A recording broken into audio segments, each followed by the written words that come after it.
Well, happy Friday, everybody. Ben and Woods, 97.3 The Fan. Great to be back here with you guys. I was out yesterday. You may have missed me. You may not have. I'm not sure yet. But it's good to be back with my boys, my brothers, Ben and Paulie. I'm Woodsy. That is Paulie Reindl. He is the imaging director and executive producer of this program.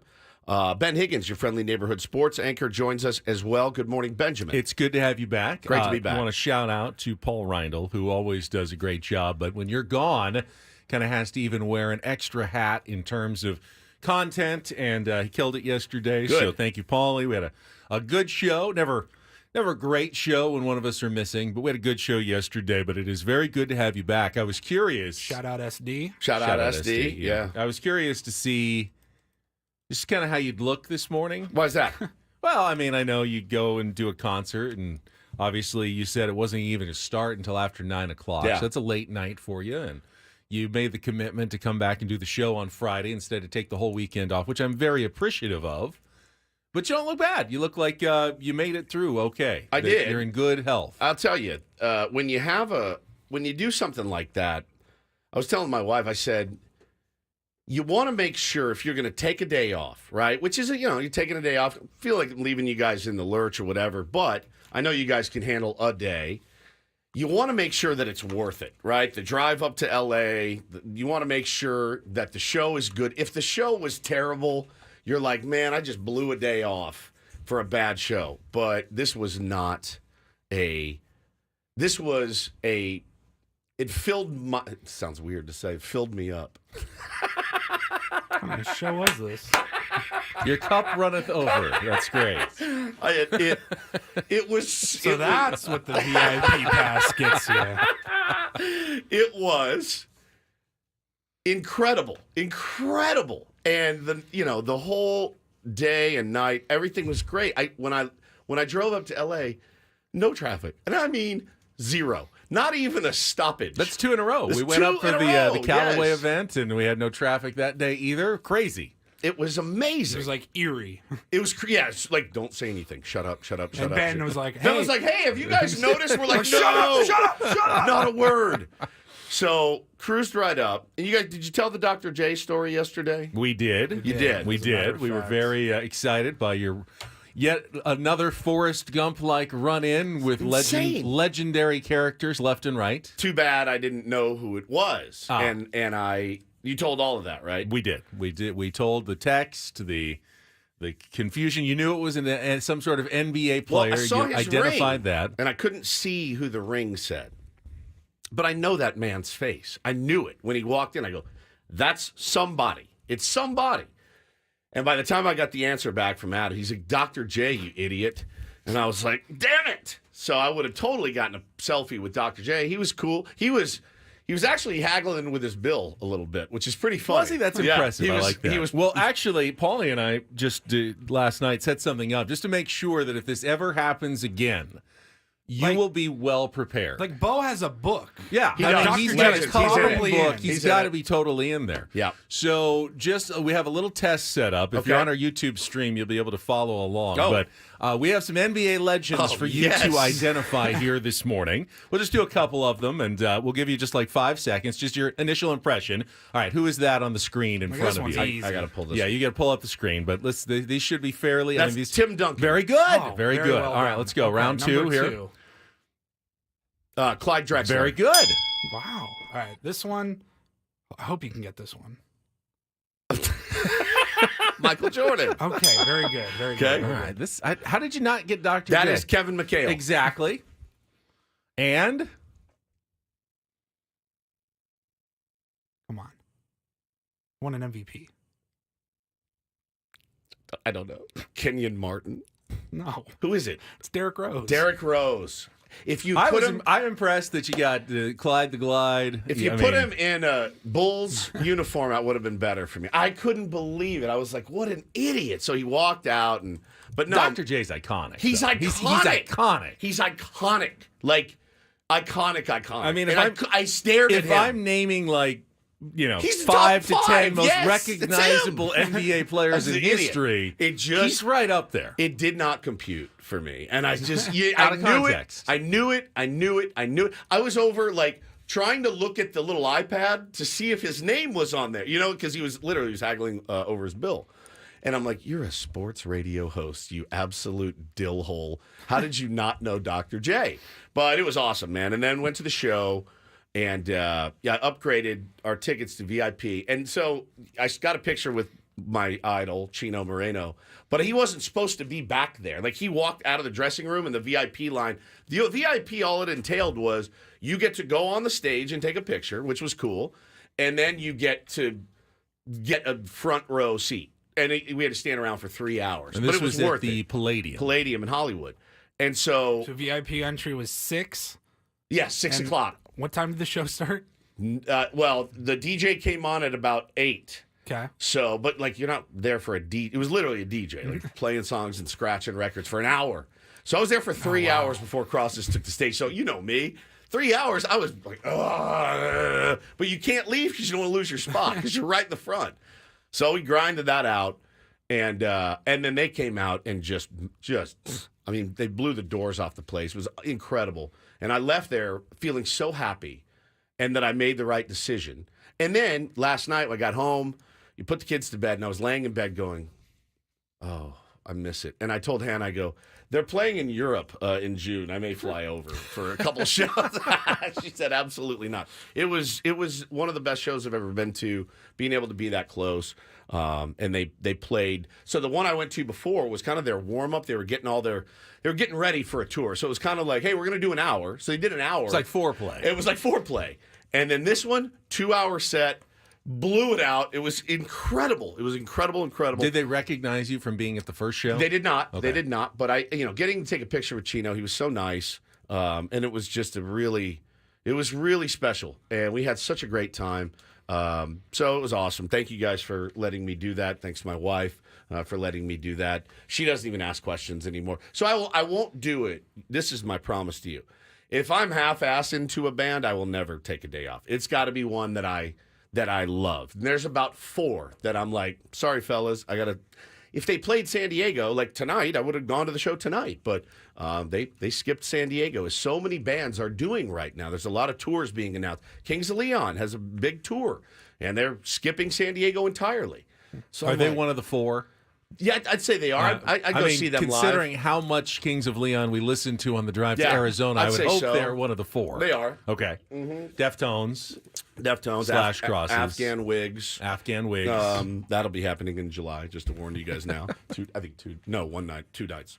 In Anchorage, Alaska. No, they'll be here. And they're going here, Anaheim, and LA, and I'm going to all 3 shows. Back to back nights. I feel like a Grateful. You're like Bill Walton following I'm like the a Grateful deadhead. Dead. Yeah, I'm like a deadhead. But it was awesome. It was just like, I needed it, and so it was great. Thank you guys for letting me do that. And I talked to Paulie after. I said, how'd the show go? He said, it went quick. I said, well, that's good, because when it's just a 2-man show, it can drag a little bit. So I'm glad it went quick for you guys. I think after the show, I said that actually moved along pretty quickly. I don't think there's any iconic moments that we're going to be reliving for the rest of our days from the show yesterday. Yeah.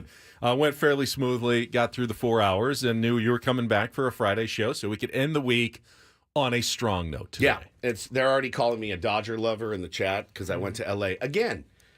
They're not playing here. Everyone skips San Diego. Well, who do you think ruined Gavin Lux when he was up there? Obviously, it was Woods. Right, it was me. Yeah. I can't throw the ball to first base anymore. I mean, whatever you did arm. while you were up there, I know he's in Arizona right now, but something you must have done has already ruined their season. So good job on that. And I'll say it again.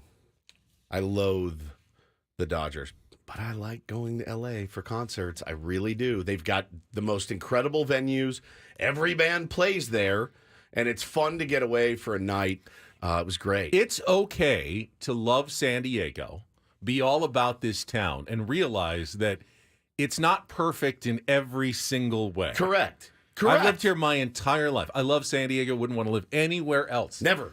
It's not completely perfect here. For we me, have a few things there pretty close though. that It's are pretty lacking. close, As close as you can probably get. It's But- way more perfect than LA is. Way more. But there are, as you said, in LA, certain things they have that we don't have. It's just a matter of being, a 10 million person megalopolis up there that we're not. So many bands look at the tour schedule and the tour stops and go, we're not driving the 90 miles down to San Diego to play, for whoever. And it just happens all the freaking time. So had they played here, I would have gone. Honestly, I probably would have gone to both because I love that band so much, and they are so special to me. So it was incredible.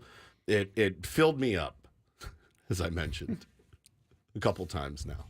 That's the VIP treatment. I got filled up. Yeah, it was great. Your heart is full. My heart is full. Yes. So it was awesome, dude. It was.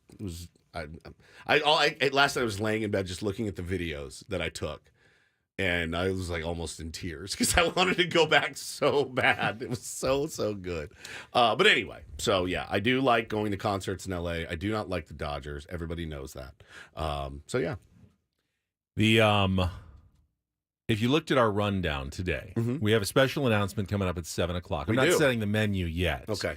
But it's not the announcement that was posted yesterday on our 97.3 The Fan social media channels. That was a different announcement, but if you missed it, we will be doing a weekly Padres roundtable with all the 97.3 The Fan hosts starting next Thursday and then beginning regularly in mid-April.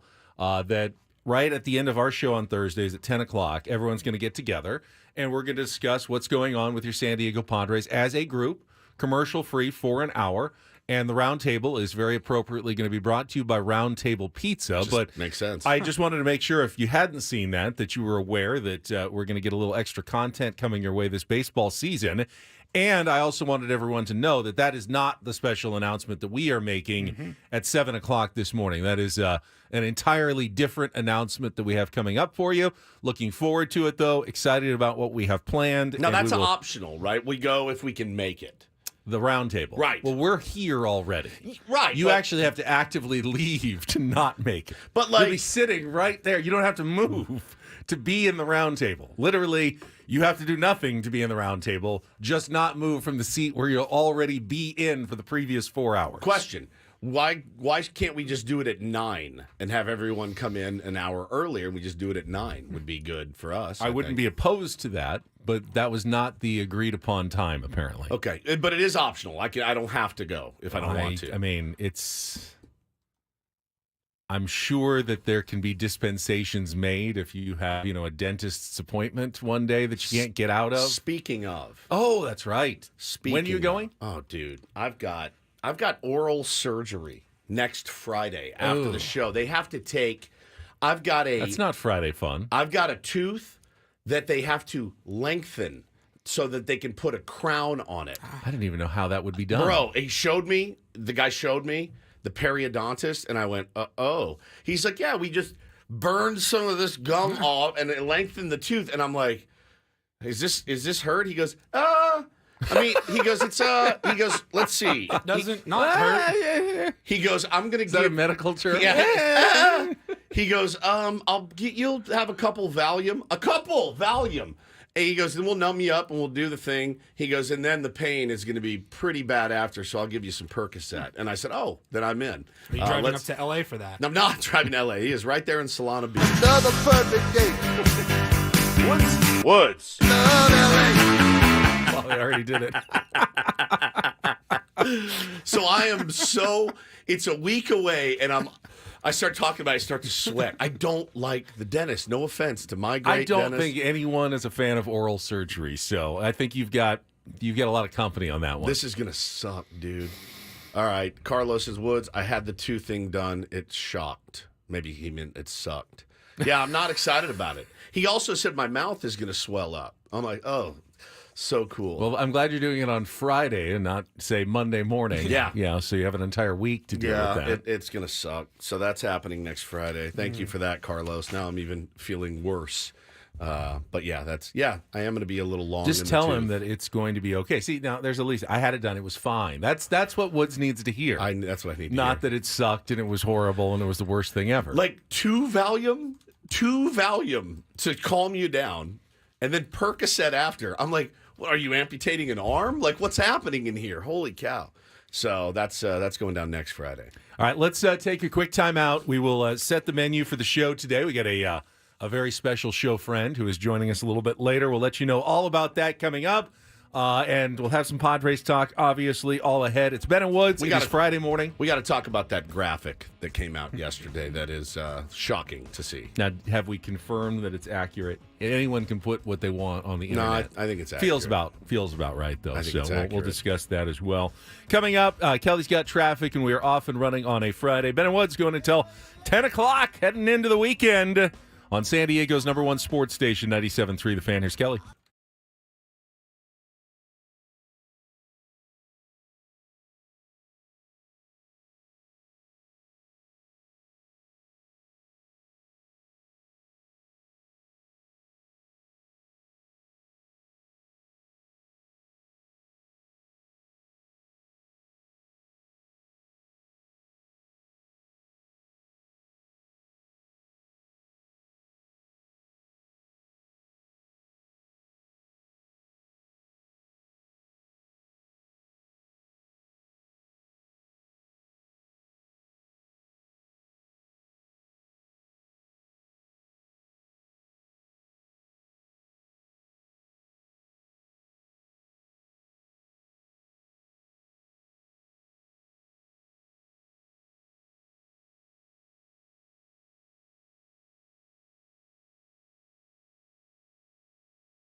6:22 on a Friday morning. Woods is back, which means Woods has the authority, if he so chooses, to discuss one story he missed yesterday from the world of sports. So, I think I'm good. would you like to talk about the sloppy USA-Canada soccer match, I did. Brian Dutcher's contract extension, possibly? I did see some really gnarly video of Snapdragon. Oh, yeah. And where with every step they took, water just shot up in the air. I was like, how are they?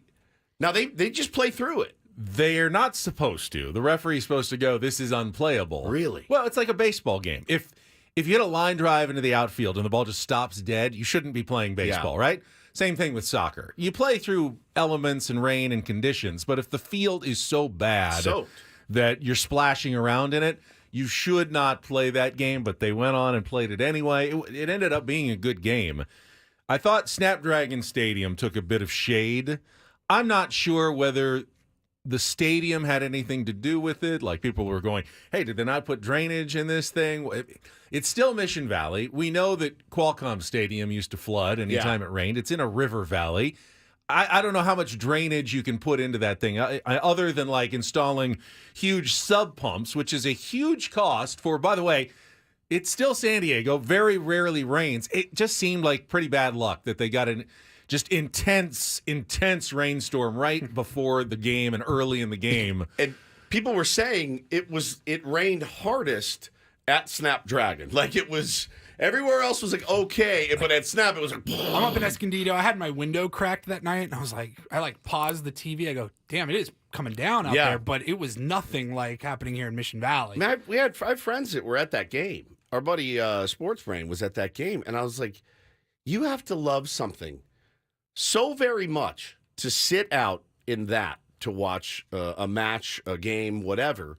I thought it was insane. So there we go. We covered it. That's what I wanted to talk about. The championship will be on Sunday at, I think, 5:15 at Snapdragon Stadium, USA against Brazil. All right, here's what we've got coming up on the show today, and it could be juggled around early based on a possible guest. It's a TBD right now, waiting to hear back from someone to talk some baseball. But we will talk some Padres coming up. They were off yesterday, but I think we've gotten to the point here. We're close enough that it's time to start making some projections. Who do you think is actually going to be in the opening day starting lineup for the San Diego Padres? There's some guarantees. And opening day or Korea? Korea.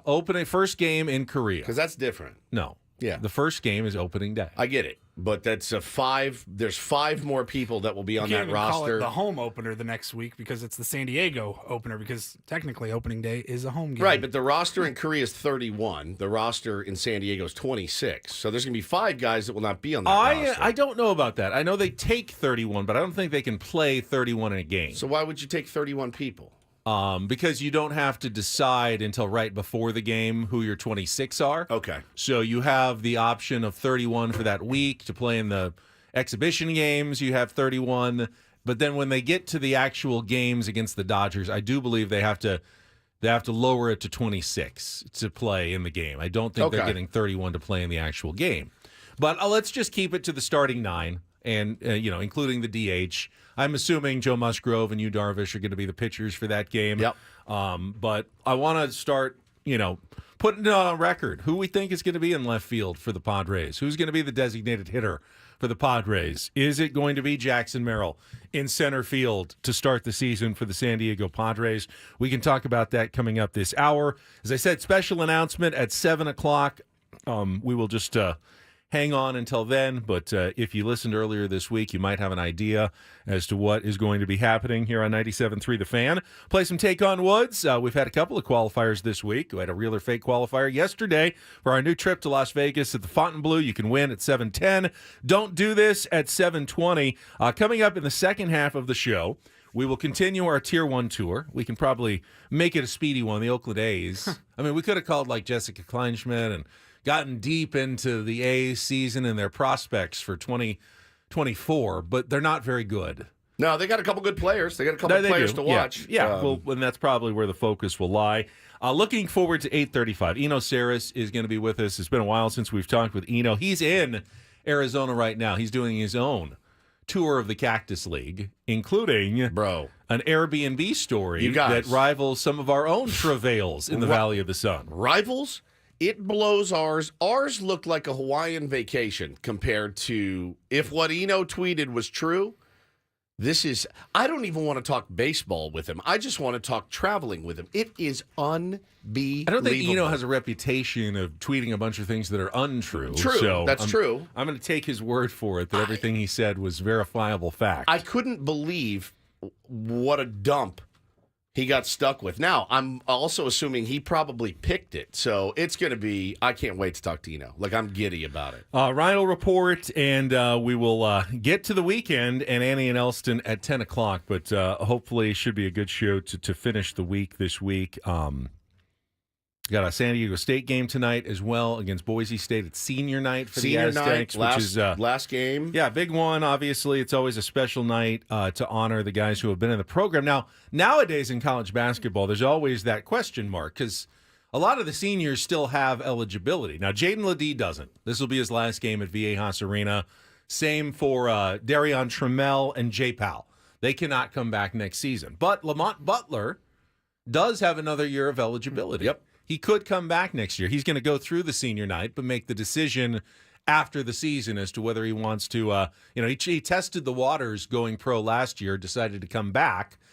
Hasn't had, a spectacularly individual season. Still a great defender, but is he ready to take that leap? Does he want to go pro? Does he want to come back?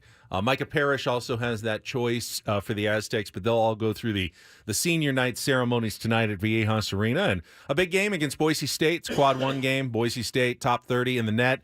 And the Aztecs need a win to make sure that they avoid the play-in game, the sixth place game in the Mountain West tournament next week, which would just be the last thing you want to do is risk injury, another game. Just adding another game, adding more, wear and tear to your starting lineup, to Jaden Ledee, to your legs right before the NCAA tournament. That would be a bad thing. So that makes tonight's game important for the Aztecs. Also a chance to finish out a perfect 15-0 season at home, which they have never done in the Division I era. It's incredible. Got San Diego State minus 7.5 tonight. Okay. Yeah, I like that. Senior night emotion. Senior They lost night. by 1 at Boise earlier this season. I like San Diego State at home. I mean, we've seen. Say that.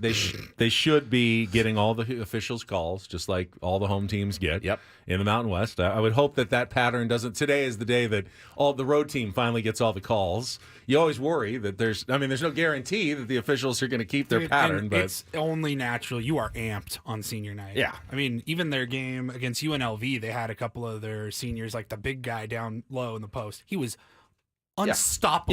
Yeah, their seniors were. And the broadcast was like, he's having the game of his career tonight. Got your families usually there, Yeah. all watching. You get the special ceremony. So that'll be happening tonight for San Diego State. But we'll come back, talk some Padres. There was a little bit of activity yesterday, even on the day off. So we'll get you caught up on Peoria, Arizona. It's Ben and Woods on San Diego's #1 sports station, 97.3 The Fan.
Day off in Peoria yesterday. I saw some of the guys. Manny out playing a little golf. Yeah, Callaway was out there. Yeah. Helping those guys out. Who else was out there? Kind of an odd Playing. bunch. It was Yeah. Manny Machado, Yep. Graham Pauley, Pauly. Oscar Mercado, and Matthew Batten, I think. And I know, like, some of the guys are TaylorMade guys. I know some of the guys are Callaway guys. But they were out there, having fun. It was a good thing to do. I saw Brett Sullivan went on a beautiful hike with his beautiful wife and baby. They were hiking somewhere. So it was nice, very nice for the guys to get a day off. Not everybody got the day off. Joe Musgrove had to stay back and work in order to remain on his throwing schedule, which is kind of on the every 5-day Cool, plan. guys. I'll catch you on the golf course later. Enjoy your new driver fittings. So I'll be here just pitching. He just got to pitch grinding. 4 innings against a bunch of Texas Rangers minor leaguers in a B game. Hope he did well. 64 pitches. I think he did 1 run, but said he felt good. Now, Michael King was also supposed to throw yesterday, and we talked about this, and Sammy kind of agreed that Mike Schultz seems to be setting them up on the same day, that you could have a piggyback situation in that Right. first game in Korea. However, as soon as Joe finished pitching, I guess the skies opened up and it rained out the rest of the game. So Michael King did not get to pitch. Smart. And he will probably throw today, as Yu Darvish is scheduled to throw today on the day after Joe, as he's been doing when the Padres return to action tonight against the San Francisco Giants at the Peoria Sports Complex. That is a 5:30 game, I believe, and you will hear it here on 97.3 The Fan, if I am not mistaken. Yes. Yes, so 5:30 tonight, Padres Giants as they get back to work, and that's I think there's just 6 days left. They've got Friday, Saturday, Sunday, Monday, Tuesday, Wednesday, and then after the game on Wednesday, they get on the plane and fly to Korea. So we are down to the nitty-gritty of Padres spring training. So 3 weeks, though, from right now, 3 weeks from yesterday Correct. is opening day. Correct. In San Diego. Oh, man, it's coming up quick. I can't wait. I'm tired of the speculation. I'm tired of the waiting game to see if they sign anybody. I just want to see who makes the roster. I just want to see how these guys look playing together. Optimism these days is frowned upon by a decent amount of the fan base, and I totally get where they're coming from. I felt it a little bit yesterday when that graphic came out yesterday, Benny, about the disparity in payroll from year to year, from last year to this year. And I saw it, and I knew it. But when I saw it, I went, ooh, kind of took my breath away. So Brooksgate tweeted out MLB payrolls at the end of last season versus currently. And it's got, at the top, to be expected, the LA Dodgers. They spent $236 million last season, up to $303 this year, a change of $67 million. And at the very end of the list, our beloved San Diego Padres, who went from $255 down to $160, which is a difference of $95 million. Again, jarring to see. The second biggest disparity from last year are the Angels. They went from 215 to 174, which is only a difference of $41 million.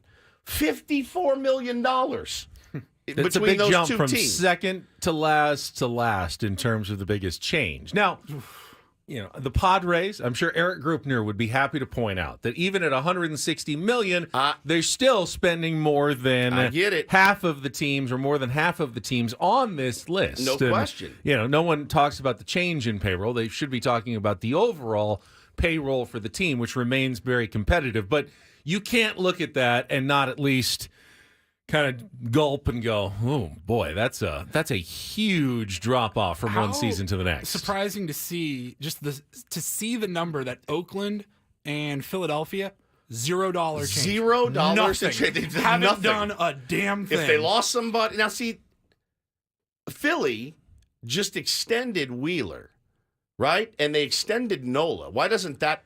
Those don't kick in until after this season, okay. Perhaps. Or, they let, obviously Rhys Hoskins, he left, so that's a minus, and it's offset. It's That's a true. net change. Net It doesn't mean change. you didn't do anything. It just means whatever extra salary you took on was offset by salary you lost in the offseason. And I was wondering, I don't have the numbers for this, but given the economics of baseball, I would be unsurprised if this were true. I doubt there's ever been a team that has dropped as much in payroll in one season No chance. as the San Diego Padres did from last season to this season. There's no It chance. just would be almost impossible. Like you say, well, the Oakland A's are really cheap. If the Oakland A's dropped $95 million in payroll, They'd be they'd be in the Negative. like in the the positive. The positive. That actually the players would be paying them about $45 million to play the game at this point. It just is almost impossible to do so with the long-term contracts and the commitments that most teams have. You just can't shed that much. I mean, fire sales of the past, but in the past we were dealing with team payrolls that were like $30 million total. So you drop like $6 million. That's a huge change. $95 million from one season to another is jarring to see that. It really was staggering to see it. I definitely furrowed my brow a little bit when I looked at that and went, oh, man. And, I think I remain as surprised as a lot of the fan base, Ben. I think, and we said it too, and I was tweeting about it with that guy last Friday. I did think that, okay, just because you're going to, lowering payroll is one thing. $255 was exorbitant for the San Diego Padres. But, how about $200 million? You know what I mean? That was like the first reporting. It'd be around $200 million. Bro, we're not close to $200 million. Now the 160 is not the luxury tax payroll. That's a different number entirely because the 160 accounts for the fact that Fernando Tatis Jr. is I think he's making about 12 this year, 10 or 12. Yeah. Eventually, he'll be making 25, 30 million. Manny, I think, is only getting 10 or 15 this year. Eventually, he'll be making 35 million.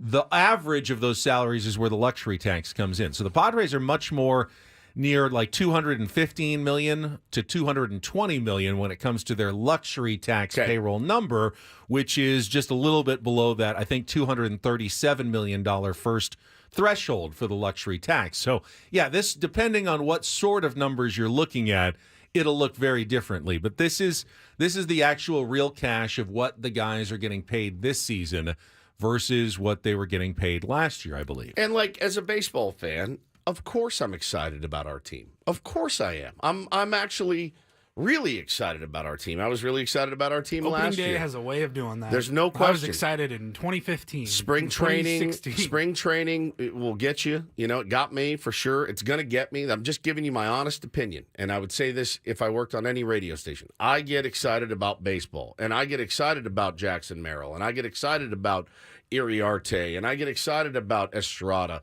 the new guys. I like what they've done. I do. I just think they need to do more still. I still feel like this team is incomplete. And if you have $20 to $30 million, I think they should spend it. Now, not just going and spending it on anything and anybody, but it's not just spare parts that are left over. J.D. Martinez is a designated hitter. We talked about J.D. yesterday. You need a designated hitter. Tommy Pham is out there. He's available. I'm not saying he's going to be a world beater. I'm not saying he's going to be a four-war outfielder.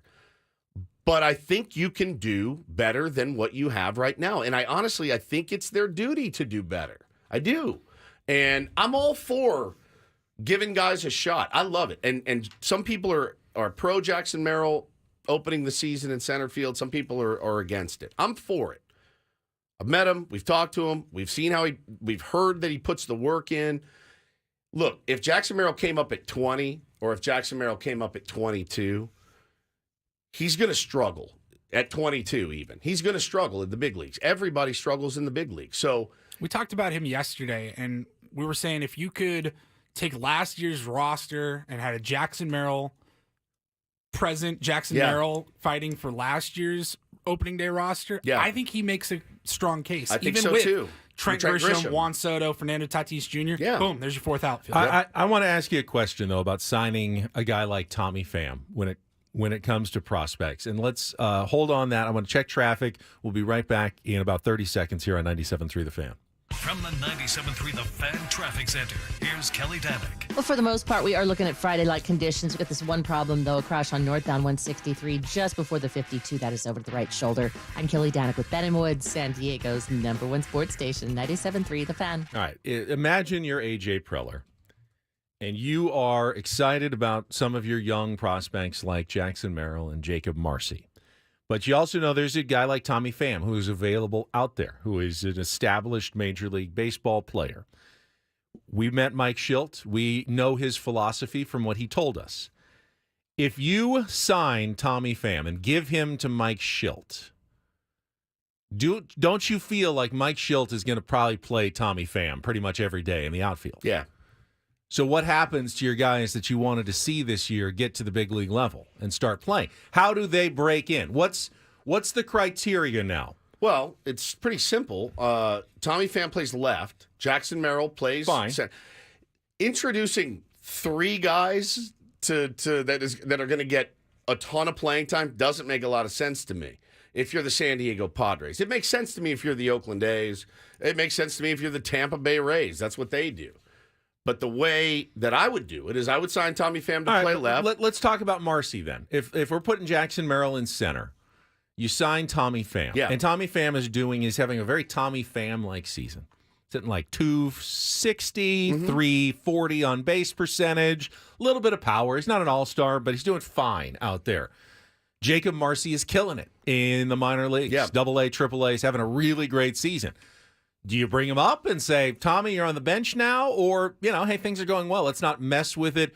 How do you handle that going forward? Well, Depends on where we're at in the standings. Well, you said Can Marcy come in and DH and then spell a guy? you sign Tommy Pham for 1 year. He's a 1 year guy. You're not worried about blocking guys. I'm not worried about if it's anything more than a 1 year deal, I probably wouldn't do it. Okay, well, and if I'm Tommy Pham, if I'm JD Martinez, Yeah, I'm you still want asking more. for multiple years, or at least An opt-out. an option, an opt-in. Have we had any problems doling out opt outs here? Has that ever been an issue? But remember, an opt-out also has the option of an opt-in. Yeah. If you give Tommy Pham, a 1 year deal, but with 2 years of opt-outs, those also mean if he has a terrible season, He'll opt in. He'll opt in. And now you've got Tommy Pham next year as well at $8 million. And then the next year at $8 million. But and it's again, like, we we don't don't need him anymore. We don't want him anymore. And now we're stuck But we don't with have him on the roster. We don't have a designated hitter. So it's not, Tommy Pham, as Adam just said in the chat, he could DH. Tommy Pham could DH. Marcy could DH.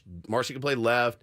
So, this is not an uncommon thing in baseball. I'm not. I'm playing a little bit devil's I advocate get it. here and trying to see what the other perspective might be from the front office of the San Diego Padres. Well, I so agree with you. you're- There is room for one more addition at No least on this team. question. There is And- room for one more addition. And you say, the perspective of the front office. I don't know what it is other than I can just tell you how they're being perceived. That's all I can tell you is they're being perceived is that they're broke and don't have a nickel to spend on any other players. And that's the perception. There's one way you could dispel that perception, and that's by signing. And again, I don't look at it at a Tommy Pham or a JD Martinez as signing someone just to sign someone. There's legitimate needs there, and I don't know that all of those guys that we talked about are exactly ready. I do have a good feeling about Jackson Merrill being able to handle center field, and I have a feeling Jackson Merrill is probably going to hit better than Trent Grisham did last year, right? So if you can give me above that, I'm in, and it's going to cost you nothing. So I'm all for something like that. All right, let's project just quickly. I think we can all agree. Campy behind the plate. Yeah. Crony at first. Yep. Xander at second. Kim at short. Tatis in right field. So, we don't know about Manny. Manny will eventually be at third base. Correct. He may be DHing to start the year. He may not be. But center field, left field, who are your starters, designated hitter, in less than 2 weeks for those first two games or the first game in Korea? It's Jackson Merrill in center. I agree with that. It's Jurickson Profar in left. And I have Manny Machado as my DH and Eggy Rosario playing third. You've got Eggy Rosario. Yeah. I was listening in the afternoon. Tony Gwynn Jr. thinks Tyler Wade will start at third base. Could happen. Opening day. That absolutely. He's could had happen. some major league experience. He's had a good spring. Eggy is certainly a possibility if that's the case. If Manny starts at third, who's your designated hitter? It's a good question. Now that is where it gets semi-interesting. Could it be a Graham Pauley? Could it be a Graham Pauley? Exactly. Now Is it Jurickson Profar? Right. Is it Sugar? None of those are terrific options for a team that says it wants to contend for a playoff spot. Correct. If that's what you're going with, a designated hitter right away. Now, doesn't mean that's who you're going for 162 Right. games. It could change as the season goes on, for sure. But it does feel like that's a position where the Padres could improve greatly. As soon as Manny takes over third, DH is an area of concern for your San Diego Padres. Yeah, no question. So we all agree that the Jackson Merrill, he's making barring an injury, barring something surprising, Yeah, is ticketed to make the team. Oh, yeah. And we all think exclusively getting all the starts in center. Yeah, we all he's think their he opening looks day like center your fielder. center fielder now. Yeah. Yeah. I would be shocked. If Won't be he's not. Sugar. It'll be Jackson Merrill. I would guess. Lefty bat, too. You're going to be going up against two gnarly righties for the Dodgers, at least in the first two games. I mean, the guy could go 0 for 8 with 8 Ks. They're two really good So could pitchers. Tatis, so so could could Tatis, so Machado. could Manny, so could Xander. I mean, let's be honest. So I think Merrill just So could Mookie, so could Freddie Freeman. Yeah, they I mean, did it in the playoffs. It happens. going up against Yu Darvish and Joe Musgrove. I think Merrill absolutely makes this team, and I think he is your opening day center fielder, and that would make me happy. I'm excited to see him. I think the hype on Jackson Merrill is real, and listen, I think the hype on Graham Pauley and Jacob Marcy is real too. These guys are good baseball players. They're good bat to ball guys. All right, so Jurickson makes the team. Sugar makes the team. You got one more spot for an outfielder, likely. I have no idea who that's going to be. I mean, Mercado? none. Mercado. Is it Locastro, who they just picked up? Is it Cal Mitchell? Is it Marcy, who's still in big league camp? Well, with you said with Profar and Sugar on the bench, or Profar's in left. Profar's in left, Sugar on the bench. So you'd have a fifth outfield spot Yeah. available for one of these guys, one of these non-roster invites or young prospects who is, and they've all kind of done some good things during the spring. Who's the extra? You taking one catcher? You keeping?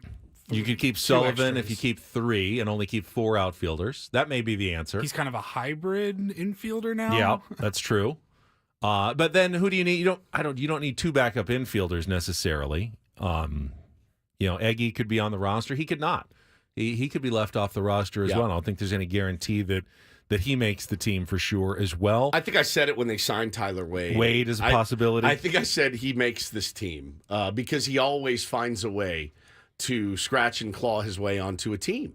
I saw it with the Yankees, saw it with the Angels. That's just what he does. He is versatile. He's fast.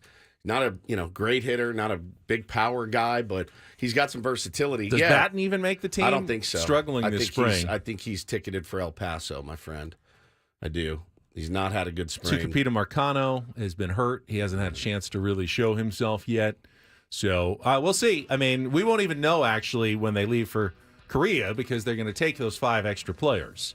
There may be a couple of decisions that are made, but there will still be decisions that and adjustments that A.J. Preller can make before the start of those series against the Dodgers. All right, guys are out there. Got our special announcement coming up. Ben and Woods, you do not want to miss it. It is next, about 3 minutes away here on San Diego's #1 sports station, 97.3 The Fan.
Hour number 2, it has been in Woods.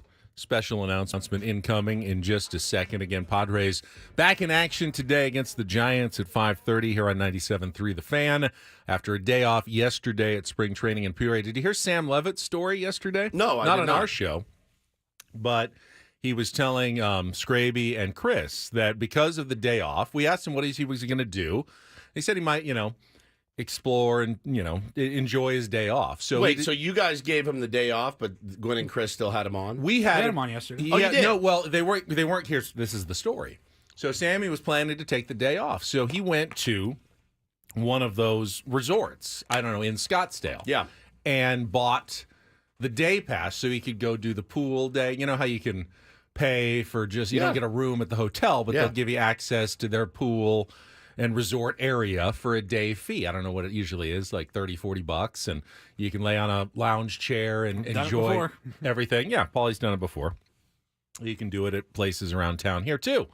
So he does that, and then it absolutely starts pouring. They closed the pool and everything, Oh, my and they God. wouldn't give him his money back. You're joking. No, they would not give him his money back. They said, "Hey, it's the policy. The weather is, you have to check the weather, and you bought the day pass." And he said there wasn't anything else to do. There's no access to anywhere else. I had only access to the pool. I bought access to the pool area, and they closed the pool area on me. And then they would not refund my money. They closed it. They So closed it's it. not like he could have swam in the In the rain no, if he wanted. They said, you closed- got to go. They closed the pool See, area. I would say if you pay and they're like, look, it's raining, but if you want to stay, that's fine.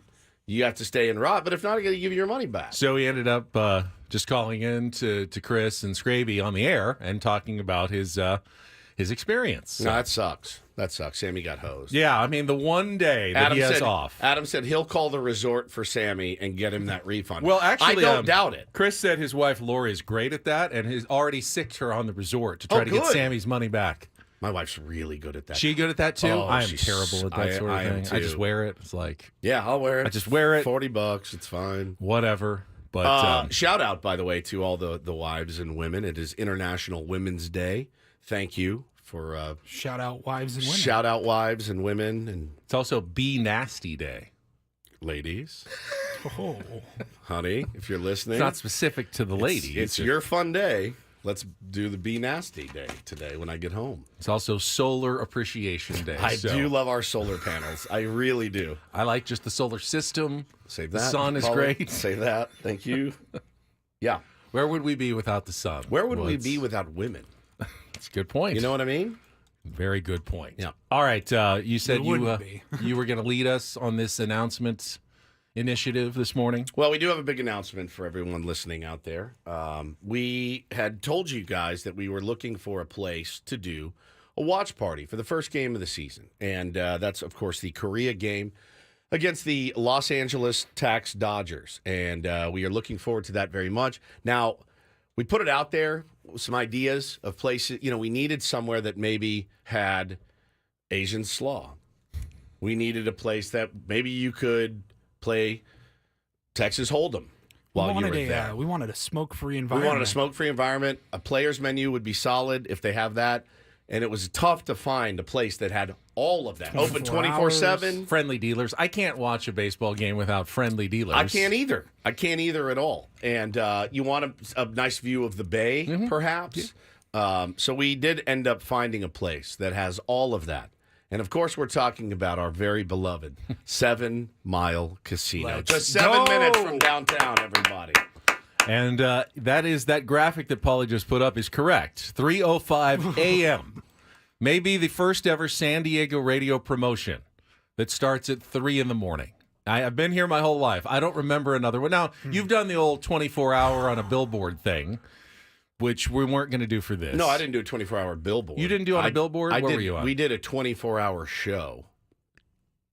Like we were on. You never had to stay on a billboard for all day or anything? No. Is that a different radio station that did that? Yeah, AJ used to stay up in the crane, the kids' crane, and it was a nightmare. I would go see him every year, bring him toys, and it just looked like death. He had to live up in a tall crane. I love that bit. It's a great bit.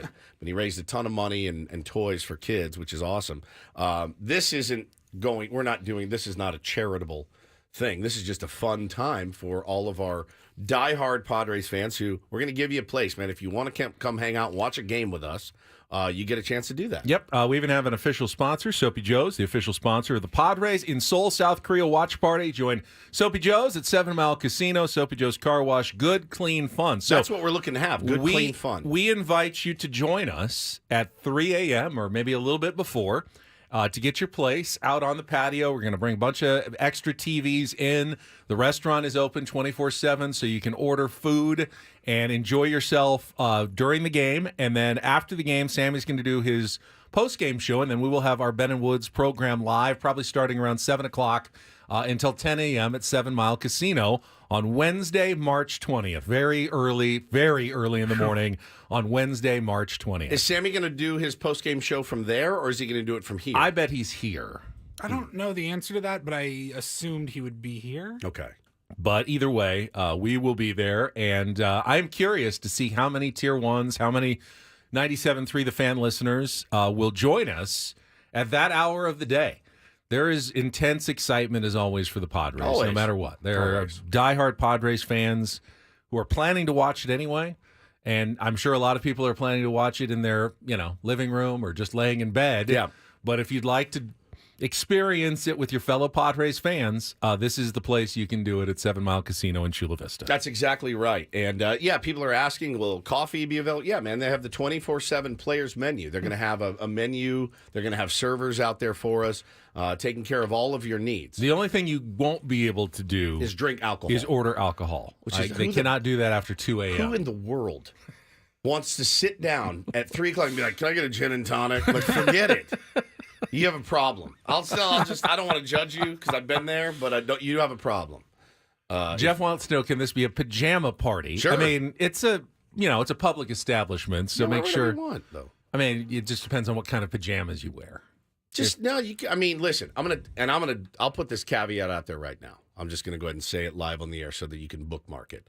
If the Padres get down 8-0 in the first, I'm going back to bed. I'm leaving the hotel, and I'll see you guys for the show. I mean, is there any precedent to the Padres falling behind 8-0 in the first game against the Dodgers recently? There is. I was there. It was one of mine and Hannah's first dates, actually. Well, it also happened 2 weeks ago at spring training in the first game against the Dodgers as well. I'm telling you right now, so that you know, if they start getting bodied, I'm going back to my motel room at the Rambler, and I'm going to go back to sleep.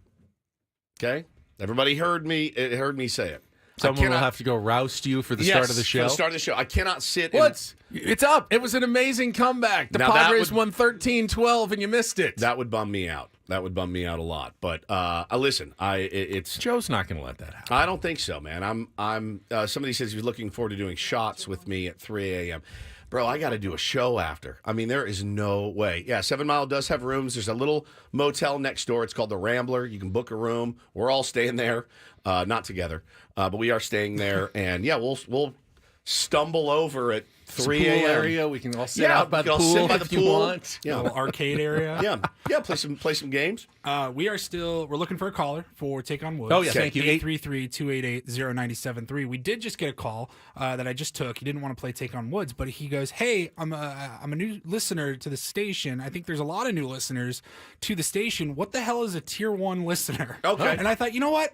It's a good idea for us to maybe reset. explain every once in a while some of our inside stuff. So inside lingo. when we first started the show and we started building a following, we wanted to have a quick name that we could refer to everyone by other than just, hey, Ben and Woods listeners out there. Yeah. Audience. Clones. And Clones. And we started having a discussion as you can subscribe for certain things. You've got different membership levels. There's Tier 4 and Tier 3 and Tier 2 and Tier 1. And I kind of went through the whole thing. If you listen, hey, just for 5 minutes on your way to work, you're kind of a Tier 4 listener. And as you listen more and are more integrated into the show, you participate, you call in, you watch on the YouTube stream, you rise up and you become a Tier 1 listener.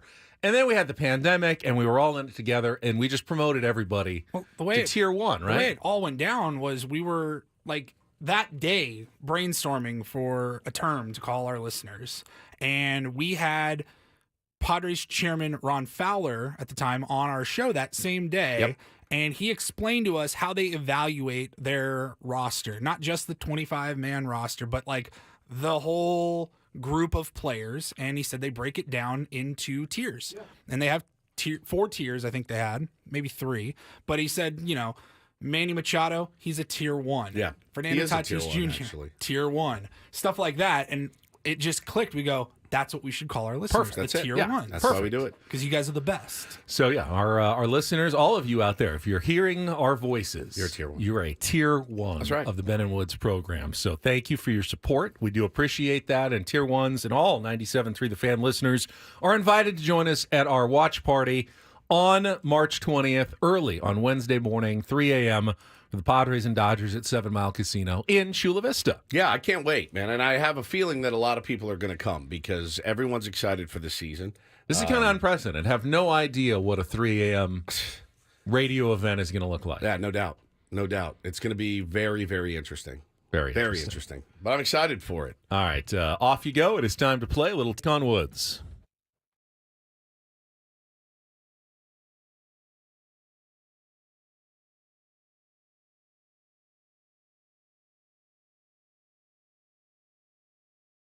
All right, I see Tier 1 Ron on the line. Take on Woods is brought to you by Valvoline Instant Oil Change. It only takes 15 minutes, and you don't have to get out of your car. For directions and discounts, go to SoCalOilChange.com. That's SoCalOilChange.com. Ron, how you doing this morning? Doing just fine, thank you. All right, let's see if we can get you qualified for our grand prize drawing in March. It is a 2-night stay at the Fontainebleau, the new Fontainebleau Las Vegas Hotel. $150 dinner credit. You can book now your own rooms at FontainebleauLasVegas.com. Here are the categories to choose from today, Ron. We've got beach party, 5 answers. Things you'd find at the beach. Cities and states, 5 answers including either city or state. And You're Kidding Me. Those are 5 artists and song titles featuring the word kid or kids. What would you like to play against Woods today, Ron? Beach party, cities and states, or You're Kidding Me? Let's go for cities and states. Cities and states. Okay, again, we've got 5 answers, musical questions, including either city or state in each answer. You'll have 60 seconds to answer as many as you can. You can pass if you don't know one. Come back to it at the end if there's still time. First question is the 2-second song.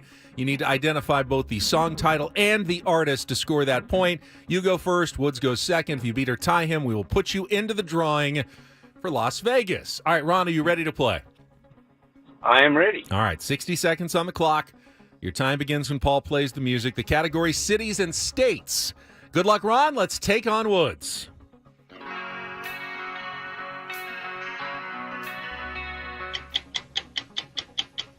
Paradise City, Guns N' Roses. Correct. Jay-Z and Alicia Keys teamed up for which 2009 hit song about New York City?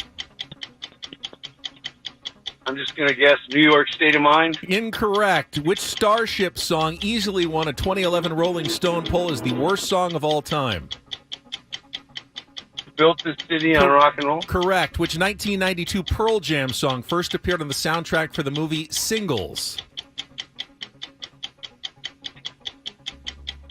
Pass. Which LA pop duo is best known for their 2011 hit Safe and Sound? Pass.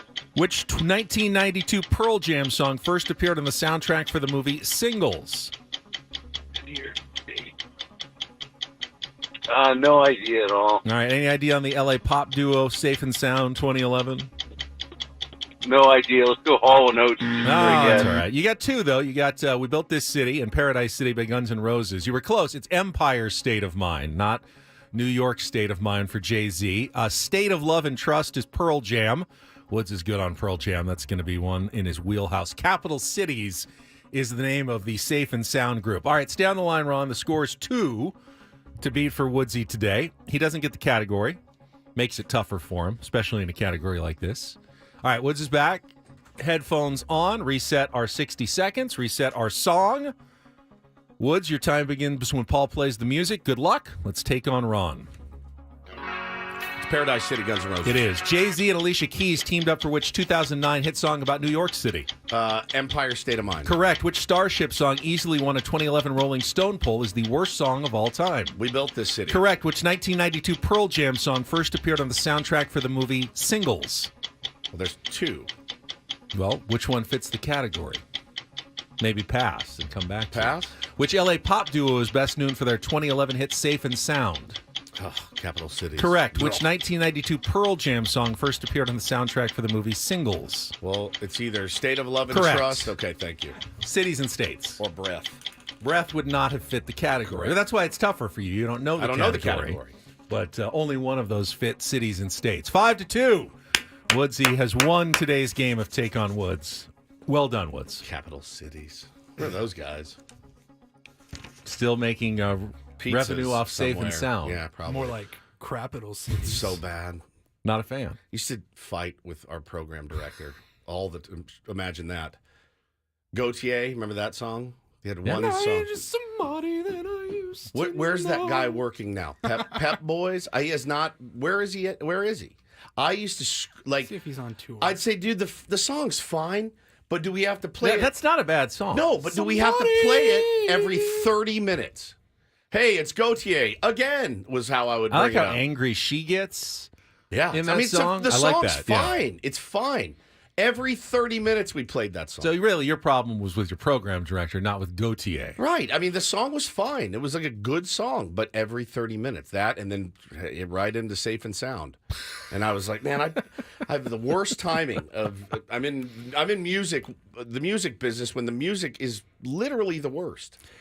All right, Don't Do This is coming up next. Actions have consequences. And unfortunately, Yes. some Chiefs fans apparently are finding out the consequences for their playoff actions and not taking the weather seriously. Well, if only they would have known it was That's going to be true. freezing cold. That is coming up next with Ben and Woods. We'll be right back after a check of traffic here on 97.3 The Fan.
You can listen to Sam Levitt's podcast, Inside San Diego Baseball. Sam covering everything going on with the Padres at spring training. Find it at 97.3thefan, SD.com, the Odyssey app, or wherever you get your podcasts. And now for Take on Woods on a Friday, for Don't Do This on a Friday, here's the Take on Woods winner today. Yes. Woods. Thank you very much, Ben. And we all remember the 2024 playoff game.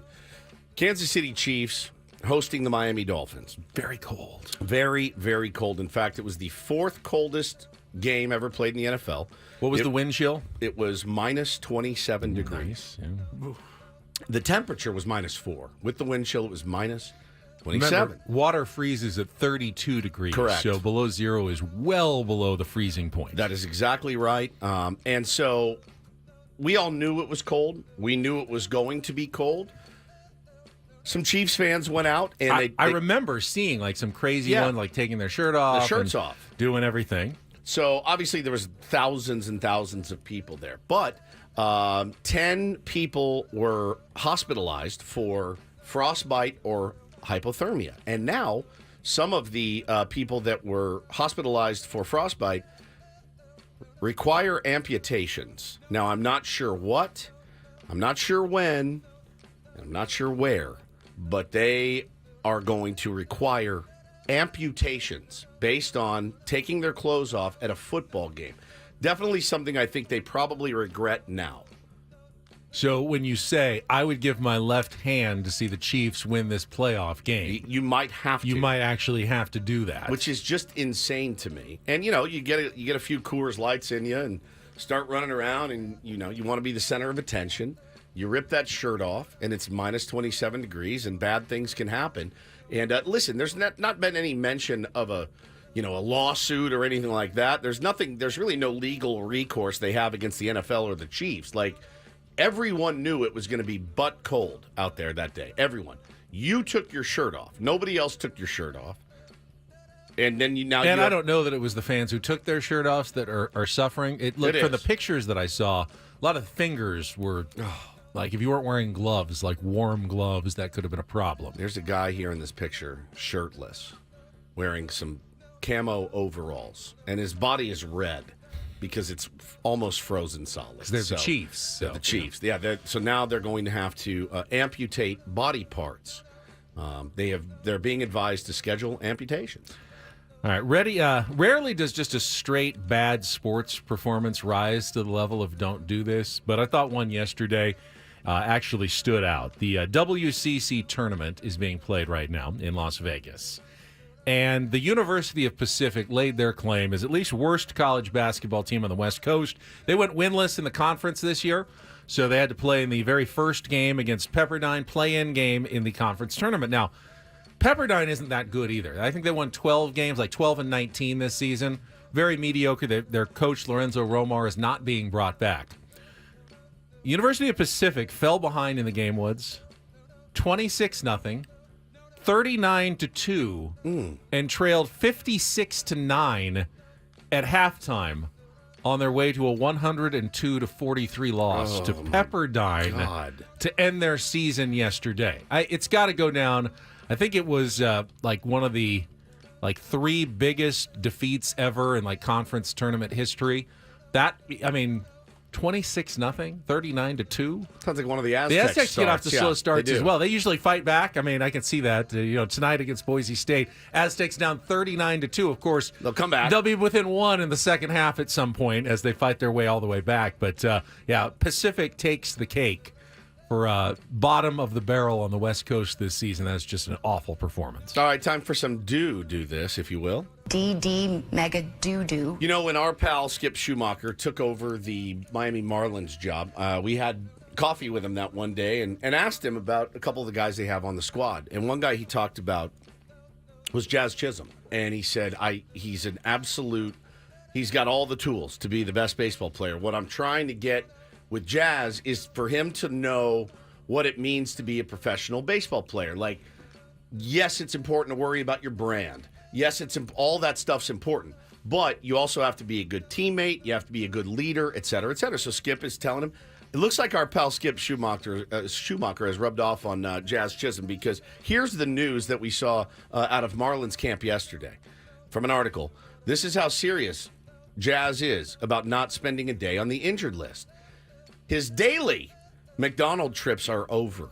Daily. He hired a chef, and it's about eating right. He even has a personal physical therapist, according to Schumacher.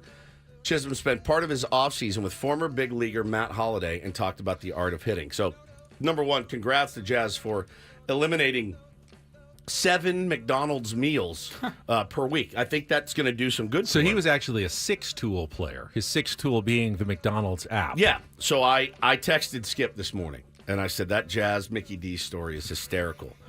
And I said, all right, answer this question for me honestly. When was the last time you, very handsome and built Skip Schumacher, ate McDonald's? He has abs. He's got it all. Yeah. He said, I'll crush a McFlurry with my kids and I'll mix in a fry, but a meal? Years. And I said, well, Jazz is on the right track. I mean, that's good. That's a good thing. It feels like an easy fix, too. Like, why have I been feeling sluggish and tired all year? Maybe I eliminate Big Macs, large fries, and a Coke 7 days a week. My boys occasionally will like McDonald's, and I will get it for them, and I have the discipline. I do not order myself anything. I do steal a few fries, though. Yeah, they're the best. I mean, I can't not steal a few fries. I mean, look, if that was health food, if that's what health food should taste like, is Mickey D's, because I would eat it every day. I love it. I mean, it's not a knock on Mickey D's. But you can't, if you're a professional athlete, you should not be eating it every single day. Well, if you're anyone, you I was gonna probably say shouldn't anybody, be that's a eating good it point. You should not 7 eat it days a every week. day, or I do get my coffee, my iced coffee, Yeah, we know. at Mickey D's often. Yeah. And that's don't and do this for a Friday. That was Don't Do This with Ben and Woods on 97.3 The Fan. What's your favorite sandwich menu item? I like a Big at Mac. Mickey D's. Really? Yeah, and I like the QP with C. I don't quarter like the pounder with quarter cheese. pounder. You like a Big Mac better than a quarter pounder? Yeah, it's got the sauce on there. It's yummy. Love the sauce. No. And the quarter pounder has the thicker onions. I don't like that. I like Well, I the like the very thicker diced onions that you get on the cheeseburger. I like also the plain cheeseburger. I like a plain cheeseburger too. Save that. I think we already have that one a few times. Probably. Actually. It's a treat. Yeah, it's a treat every now Double and then. cheeseburger. Double cheeseburger is amazing. I've never had a fillet of fish. I've never eaten a chicken I've sandwich never eaten there. a fillet of Never. fish either. I never. How did you I- gain all the weight? Mickey I D's? think I've had a chicken sandwich before. I'm not at McDonald's. I'm not going to get a chicken sandwich there. But they're oh not. yeah, I've gotten a chicken They sandwich. gonna have get one of they them. have a new like McCrispy that's more of a like a Chick-fil-A style chicken sandwich. I have not tried that. I do love a Big Mac, though. You don't like the Big Mac? No. Too much bread, too much shredded lettuce. True. Not a huge sauce guy. I love the sauce on there. Yeah. I'm not a big McDonald's fan in general. I mean, it's like probably number 4 on fast food Oh my god, chains. it's up there for me. Top 2. Put Wendy's above it. I put In-N-Out above it. Wendy's- In-N-Out, obviously. Wendy's It's is different. I mean, it's not- like apples and oranges. Wendy's is really they've Talking fast I don't do food Wendy's. chain places Don't do like that Burger with King. a Don't drive-through. do Carl's Jr. Wendy's is gone. It's the quality's gone a little down for me. Like Jack in the Box. Jack in the Jack in Box. the Box is good. The taco. I'll occasionally do Yeah. the 2 tacos. All right, shut up. Okay, fine. We will come back. Let's get back to our Padres discussion. We just laid out our opening day 9 for you. I want to hear what the tier 1s have to say. 833-288-0973. Do we all agree? Is Jackson Merrill the starting center fielder? Who do you have in left on opening day? Who's your designated hitter, especially if it's not Manny? Let's say Manny's at third. Who's your DH for the San Diego Padres to open the season? Give us a call, 833-288-0973. More Ben and Woods coming up on San Diego's #1 sports station, 97.3 The Fan.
Phone lines are open, 833-288-0973.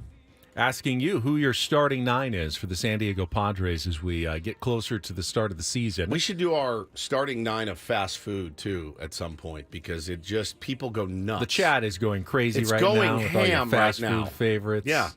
Everybody's got their own. I mean, to each their own, I understand. You have your favorite, you have your favorite. I don't consider In-N-Out fast food. I think it's just a step above.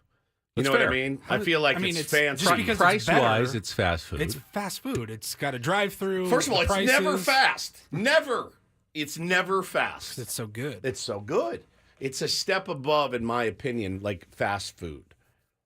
Because it's like fresh. But it has every trait of a fast food restaurant. It's supposed to be fast food, but it's not. It's different, though, because most fast food restaurants have extensive menus, like they have- too extensive. And Yeah. In-N-Out has the smallest menu And they don't microwave anything. out there. Like when you get a cheeseburger from Mickey D's, you're like, they just zapped this thing. I can feel it, I can taste it, and I'm into it. Like there are Panda Express that have drive-throughs. Is that fast food? I would say yes. It's a good question. I feel like that's more of a. I think if it's a drive-through, it's fast food.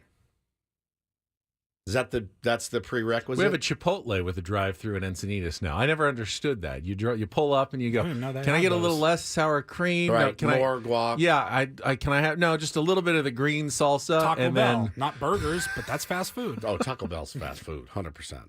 100%. Got a drive-through. got a lot of people going Arby's, Rallies. I mean, there's definite Five Guys. Five Guys is a little more pricey. Arby's, by the way. When was the last time you ate Arby's? I told you that story. I did the 5 for $5 in college. I made 3.5, and it came back out, and that was it. Out of your vomit? Vomited. Yeah. You vomited Yeah. Arby's. Oh, that cannot be It's probably been, I think pleasurable. it's the last time I went to Arby's. Yeah, if you eat something and you vomit, When I was on the 4th one. I didn't even get to the 5th one. Why was there were you on? Somebody give you a bet? I Why'd was you in eat them all on the college. same day? Seemed like it was a good deal. I was hungry. You save them and then microwave them later.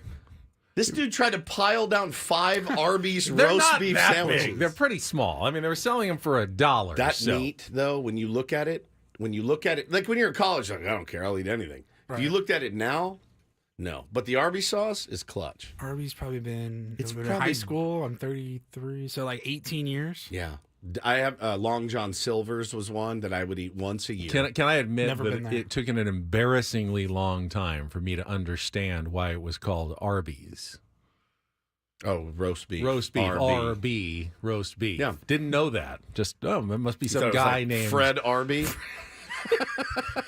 founded his restaurant and probably somewhere in the Midwest in 1942 and has Arby's. expanded throughout the United States. Mr. and Mrs. Arby running their mom and pop stand somewhere. No, RB. Big roast fan beef. of Sonic Oh, drive-through. Sonic's great. Uncle Teddy will tell you to go to Sonic. Delicious. That's right. I forgot Delicious. about Sonic may be the greatest marketing ploy of all time. Growing up in Washington, in Seattle at least specifically, they would show Sonic commercials like you wouldn't believe. Every Bro, I'm from commercial Texas. break. There's one on every corner. Every single commercial break, there was a Sonic commercial, but there wasn't a Sonic in the state of Washington. That is so absurd. They finally put one like in Spokane, which was like a 4-hour drive, but you kept getting all of the commercials in Western Washington. And when they finally did open one about an hour south of Seattle, for like 2 years, line around the building. couldn't get in. Because they had just marketed for 20 years almost in the city, like Sonic drive-through, and then they finally opened one, and it was never not completely slammed. Yeah, I love it. That's we had to detour there. All right, we got some callers on the line. Let's get out to the tier ones. 833-288-0973. Right after this check of traffic on 97.3 The Fan. From the 97.3 The Fan Traffic Center, here's Kelly Danick. Got a couple of problems here. 2-vehicle accident westbound King Freeway before the 125. Those vehicles are over the right shoulder. And got an overturned crash now on eastbound 8 before Los Coches. Vehicles in the center divide. I'm Kelly Danick with Ben and Woods, San Diego's #1 sports station, 97.3 The Fan. All right, we're trying to fill out the bottom of the Padres starting lineup here. Let's go to Juan. Juan, welcome to Ben and Woods on 97.3 The Fan. Good morning to you. Thank you. Good morning, guys. Good morning, buddy. Tier Juan from Chula Vista. Juan. speaking. Yes, sir. I love that. All right. I like my starting 9 is Tempe, of course, Crony, the usual suspects, right? But in left field, I'd love to see Marcy. out in left. I'd love to see Merrill in center. Okay. But there's also a wild card out there that hasn't been picked up yet. All-star, former Gold Glover, he had 21 home runs, and that's Michael Taylor. He's still available. Yeah, and, he is. I hope that the Padres do make a push for that guy. I think he'd be a good guy for us.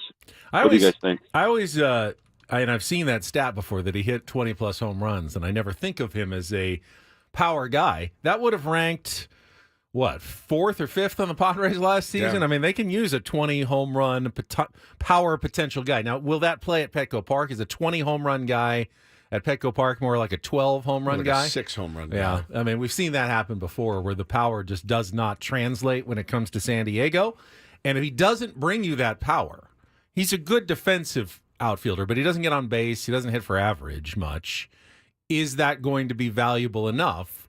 And are you knocking Jackson Merrill out of the position where he feels most comfortable in center field? Are you putting him back in left? Would you put Michael A. Taylor in left? Or you might as well just have Jurickson Profar out in left field. That's why I've kind of been lukewarm on Michael A. Taylor during spring training. Yeah, I mean, the 21 home runs is nice, but again, he hit 220 with a 278 OBP. So, it's pretty paltry numbers. And again, there's been some center fielders. I was just reading this on MLB Trade Rumors. Comparatively with Kevin Kiermaier and Harrison Bader, they each signed one-year deals of 10-5 with the Blue Jays and the Mets, respectively. I don't want to pay $10 million. I don't have to, but the Padres shouldn't pay $10 million for Michael A. Taylor, in my opinion. It's funny because there are other guys who you think would deserve good deals that are getting non-roster invites right now. Yeah. Pitching side, I saw Eric Lauer got a non-roster invite with the Pirates? Yep. Today. I mean, not that Eric Lauer's great, but I don't understand how the market really works. I mean, I understand it's supply and demand. If no one's getting an offer, they're going to accept less. If there's a bunch of teams that are making big offers, they're going to get more money. I do get that.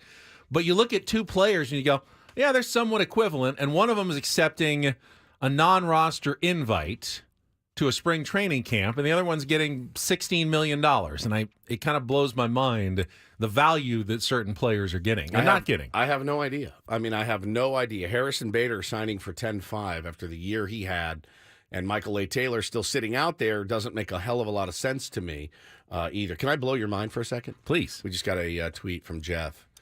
It says, guys, it's not called Arby's to mean RBs. Arby's stands for America's Roast Beef, Yes, Sir. Nice. So now I knew know. there was roast beef in there. Yeah, RB. Thank you, Jeff. We've got, I think, Alex on the line. Alex, you're next up here on 97.3 The Fan. Good morning.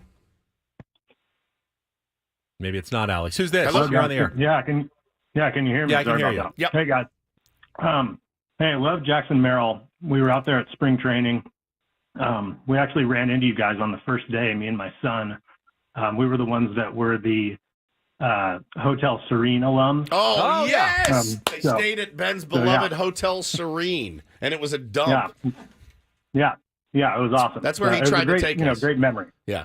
But hey, I don't want to derail the roster conversation, but there's been something bothering me all off season. Shoot. And I was hoping that you guys could indulge me for a bit. And that is, how are we going to keep the Dodgers fans out of Petco Park this season?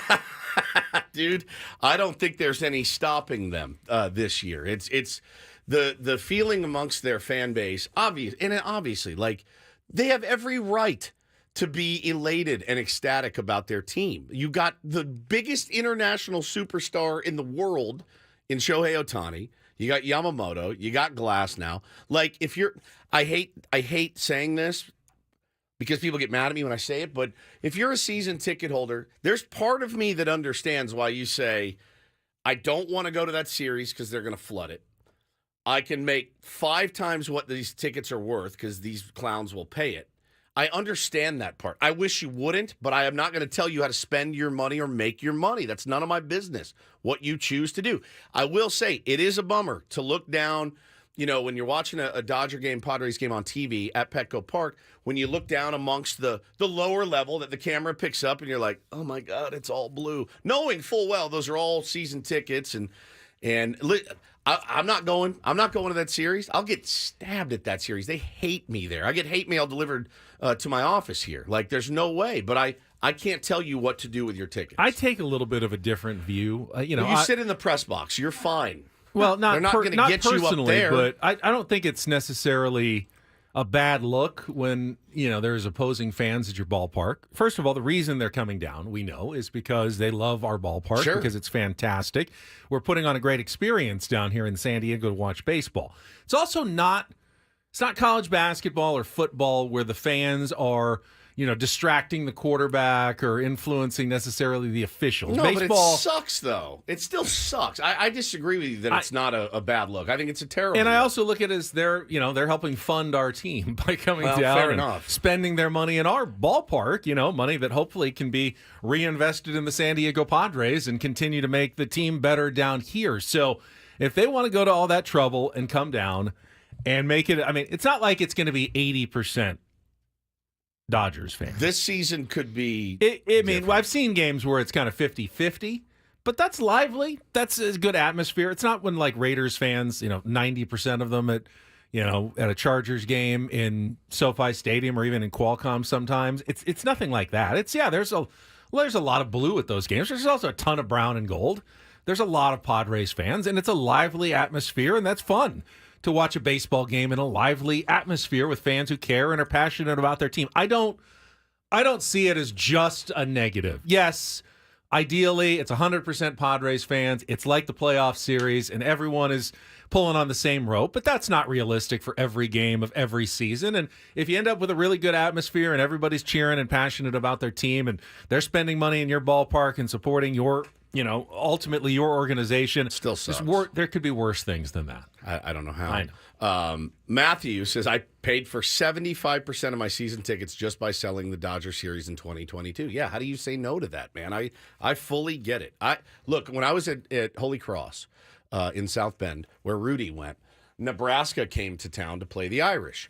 And Nebraska fans were offering students like $4,000 for a game ticket, and you're a college student, and you go, done. It's done. I'm going to go to the bar, and I'll just watch a game. The entire place was red, and it made me sick to my stomach. Like, they came in, and they just bought up all the tickets, and it looked like ass on TV. It was a sea of red in South Bend, Indiana, and I believe they lost that game as well, and it really sucked, and I hated that. But, again, I can't tell you how you choose to make money, and it makes sense to me financially. Can we agree that the last two seasons, probably the best two in terms of Padres crowds and enthusiasm and excitement at Petco Park? Last year, record attendance, 2022, the playoff run, all the excitement for the team. It hasn't been any better than it's been the last couple of years at Petco Park. Despite all that, in those two seasons, the Padres have just 3 or 4 games better winning record at home than on the road. There isn't a giant home field advantage in baseball. There really isn't. And most of that comes from the advantage of batting second. Yeah. Not because you're playing in front of your home crowds or you just know your ballpark better. It's mostly the strategic advantage of getting to bat second as opposed to first. So, essentially, there isn't really a home field advantage in baseball at all. And there's a couple of Facebook sites and Twitter groups that are, hey, you can, for Padres fans to sell to Padres fans. If you want to sell your tickets, I don't know that Padre fans are going to pay 5 times, what the Dodgers fans will pay. They take great pride in filling our stadium. They do. And that kind of bums me out, certainly. I guess they're planning, somebody said in the chat, planning a big takeover for May.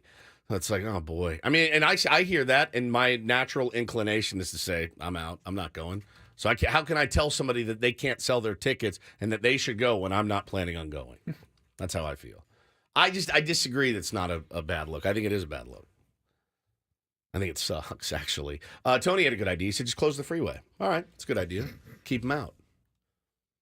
Yeah, go sit down with Gen Pop. And then make your decision as you sit up in your ivory tower. You have to compare apples to apples, not apples to oranges. San Diego has, a couple of million people. The greater Los Angeles area has like 20 million people. So really every Padres fan that's at the game, that's worth 10 Dodgers fans. Yeah.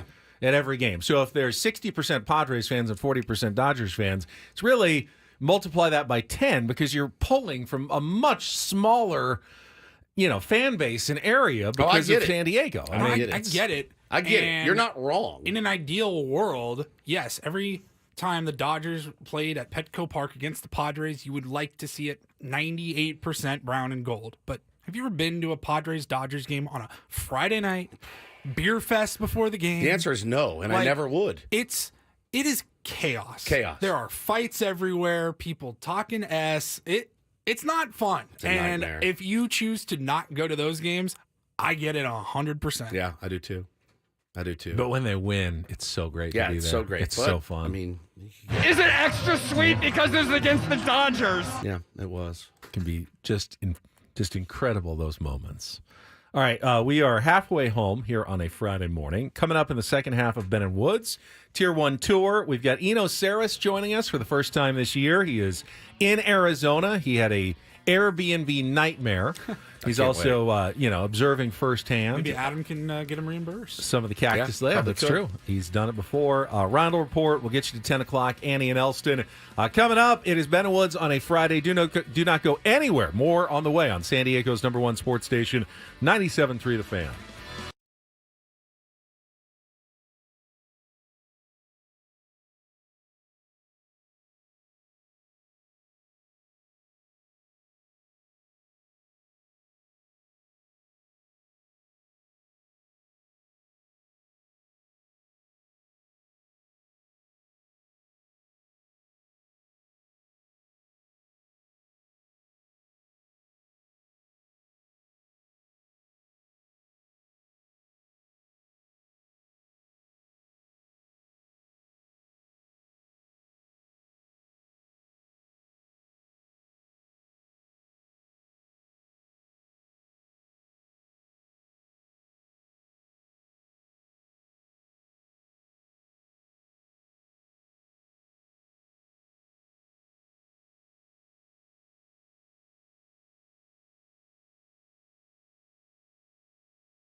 All right, we're halfway home on a Friday. Thanks so much for being here, Ben and Woods, 97.3 The Fan. I'm Woodsy. That's Paul Reindl, the executive producer. Ben Higgins, your friendly neighborhood sports anchor, joins us as well.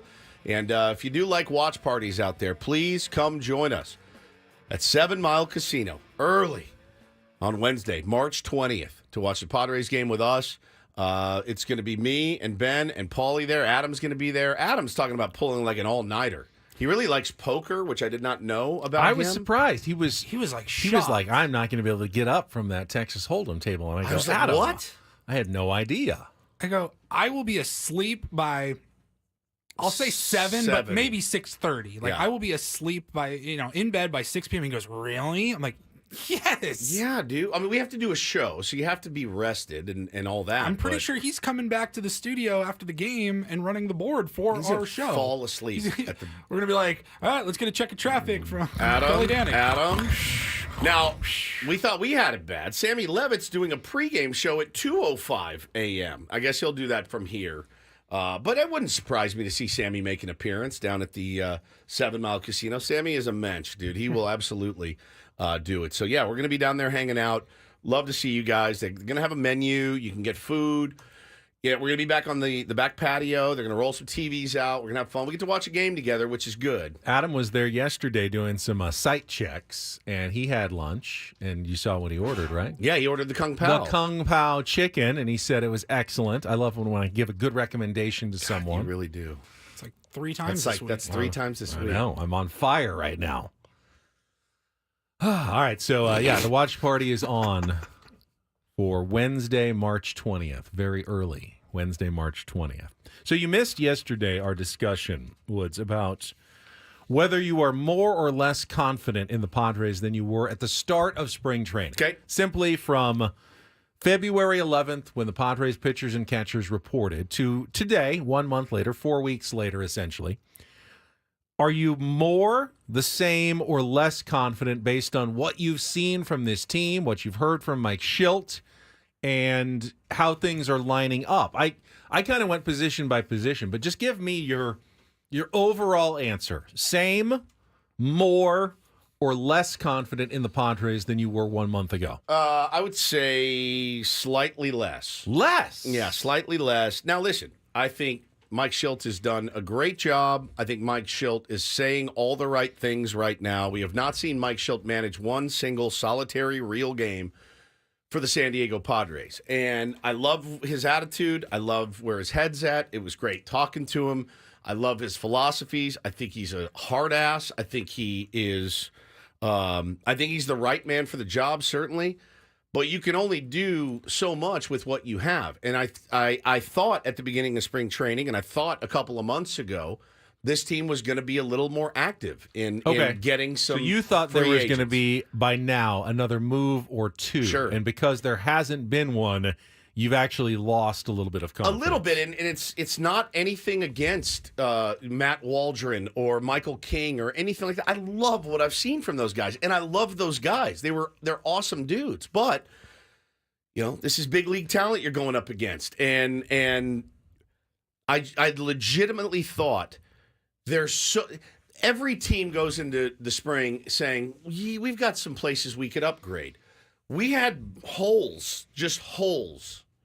And to only add what we've added is a little bit tough for me to get. A couple relief pitchers. Well, I baked that in because I felt like I wasn't all that confident a month ago because of some of those holes, and they still exist. But the reason I said I was a little more confident is because of what I've observed so far. One of my biggest concerns are Musgrove and Darvish going to be healthy. Looks like they're going to be ready to go for the season. Michael King has really looked like he's going to be a solid middle of the rotation guy. Big fan. I don't know who the back of the rotation is, but I've seen enough from Waldron and Brito and some of the other guys that I'm not panicked that it's just going to be 3 and then a disaster after that the rest of the way. Padres are going to throw some arms out there that are going to get some outs. And then what I've really been encouraged by, in particular lineup-wise, 3 guys. Luis Camposano, Jake Cronenworth, and Jackson Merrill. All, I thought, big question marks going into the season.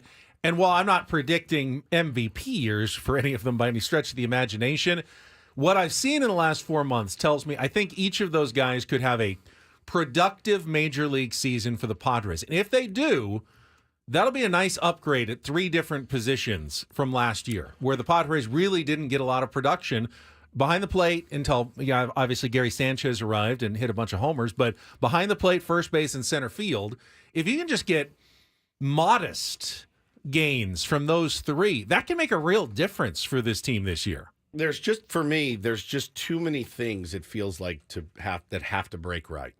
And top of that list is Joe Musgrove, Yu Darvish staying healthy and being effective. I'm not really worried about either of them. They both seem to be very healthy. I'm not really worried about Michael King. I'm worried about the 4. I'm worried about the 5. I'm worried about the closer. I'm worried about the left fielder. I'm worried about production at first. I'm worried about Xander Bogaerts. I said the same. I said the same. I'm worried about Manny Machado. There's a lot of uncertainties with this team. So I would say, again, probably. But again, we knew about a lot of that a month ago. Right, but I thought they would be addressed. Hence my confidence waning a little bit. Now, it doesn't dull my excitement at all. Like, I'm elated and excited, and I like the youth movement situation. I do. We've seen it work for other teams, and it's high time that it works here in San Diego. It just hasn't worked here in San Diego under AJ Preller's leadership yet. Every guy that was coming up was traded away. The guys that the first run were all terrible. Hedges and Margot and all those guys, Hunter Renfroe, they didn't do anything here. And so kind of makes it tough. The next crop was not great. So it's a big ask for all of these guys, the Marcys, the Paulies, the Merrills, to come in and contribute at the big league level 1 year. So yeah, I'm worried about it. I think one of the toughest things I would imagine as a general manager is to decide what you need to react on spring training and what you don't. If you see bad performances, do you immediately have to go out and overspend to get someone else? And while the Padres obviously have not overreacted or reacted at all to what they've seen in the spring yet, I look at a team like the Yankees. Carlos Rodon has struggled. Velocity is down. He's given up some runs for the Yankees. It's got to be a concern. Do you run out then and sign a Blake Snell because the guy who you were counting on to be one of your top starters doesn't look like you thought he'd look? Or do you have to be patient and go, we signed this guy. We think he's going to still be good. You have no choice but to run him out there every day. You don't. Every 5th day. But you do have a choice of whether you want to go out and add someone else who would be very expensive. You don't add Blake Snell for Carlos Rodon. You add Blake Snell to add to your rotation because he's a good pitcher and but he just won a Cy Young. But it might bump Carlos Rodon down a little bit, which may be good. Improve your starting rotation. Yeah, which anytime if you have a starting rotation in baseball and you add Blake Snell to it, it just got better. So is that where the Padres can still improve? Maybe in the pitching staff by adding a Michael Lorenzen or someone, just bumping everyone down and giving one more option, or adding one more outfielder that gives you one more option that just makes your roster overall that much better. Well, and again, if Marcy and Paulie and those guys are the real deal, what is one more year in the minors of tearing the cover off the ball? It's not going to hurt their development at all. It can only help, in my opinion. So it's better than bringing them up too early. But I think, I look at Jackson Merrill and just the combos that we've had with other players about him and stuff, and the way he goes about his business. I think he's your center fielder on opening day, and I'm more than fine with that. I'm excited about that. I'm excited to see him play. He's probably going to be my son's favorite player in about 2 weeks. He's just a cool kid. He's got a lot of talent. He's very athletic. He's bat to ball guy. Hi, this is Jackson Merrill. Hi, Jackson. So yeah, man. But to work in 3 unproven guys, that haven't really been above Double-A very much, that's kind of a big ask. So I think I said sometime early in the spring, I'm okay if you're very confident in one of those guys. Yes. In starting them to start the season. But if you're counting on multiple rookies as everyday players, you are setting yourself up for some bad news. There's very few teams, playoff contenders that rely on multiple rookies to start 150 plus games in the field every single year.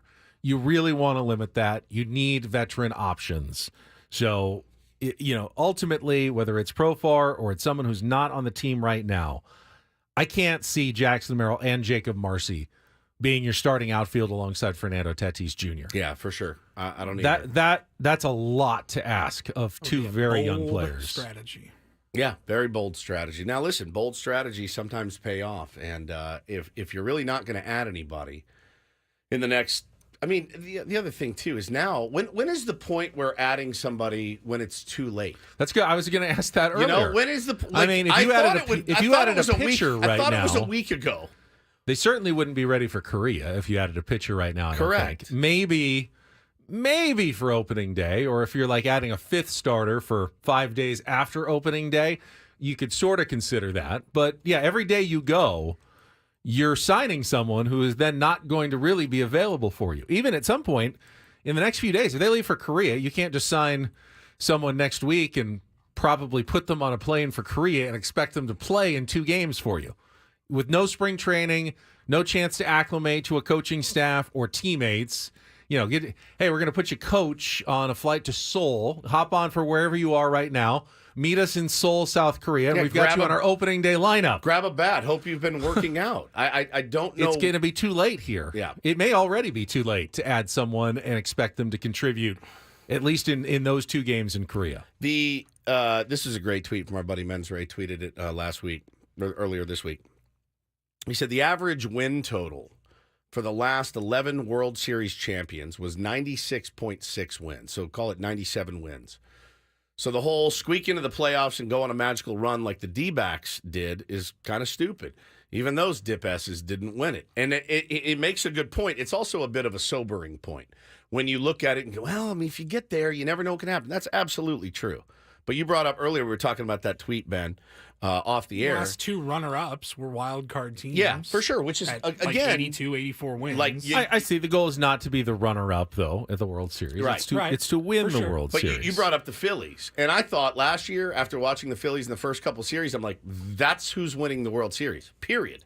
There was no hotter, more clutch team than the Phillies, and then, done. Stopped. Over.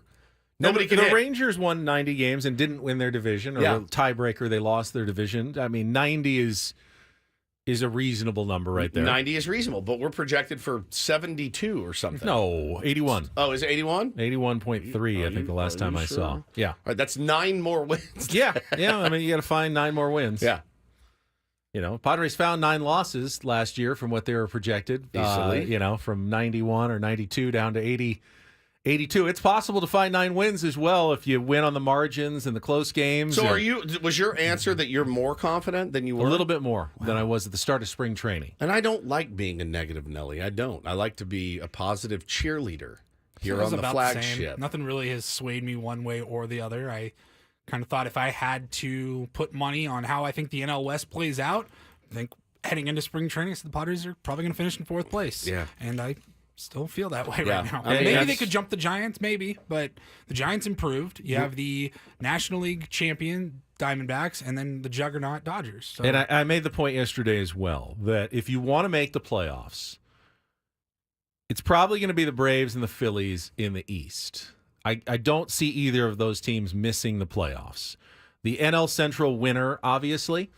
I don't know that the second place team is a huge wild card contender. They might be. That leaves potentially 3 playoff teams in the National League West. The Dodgers are almost certainly going to be one of them and win the division. But you have to finish ahead of the Giants or Diamondbacks if you want to make the playoffs. 100%. You're not making it at 4th place. I mean, theoretically, it's possible.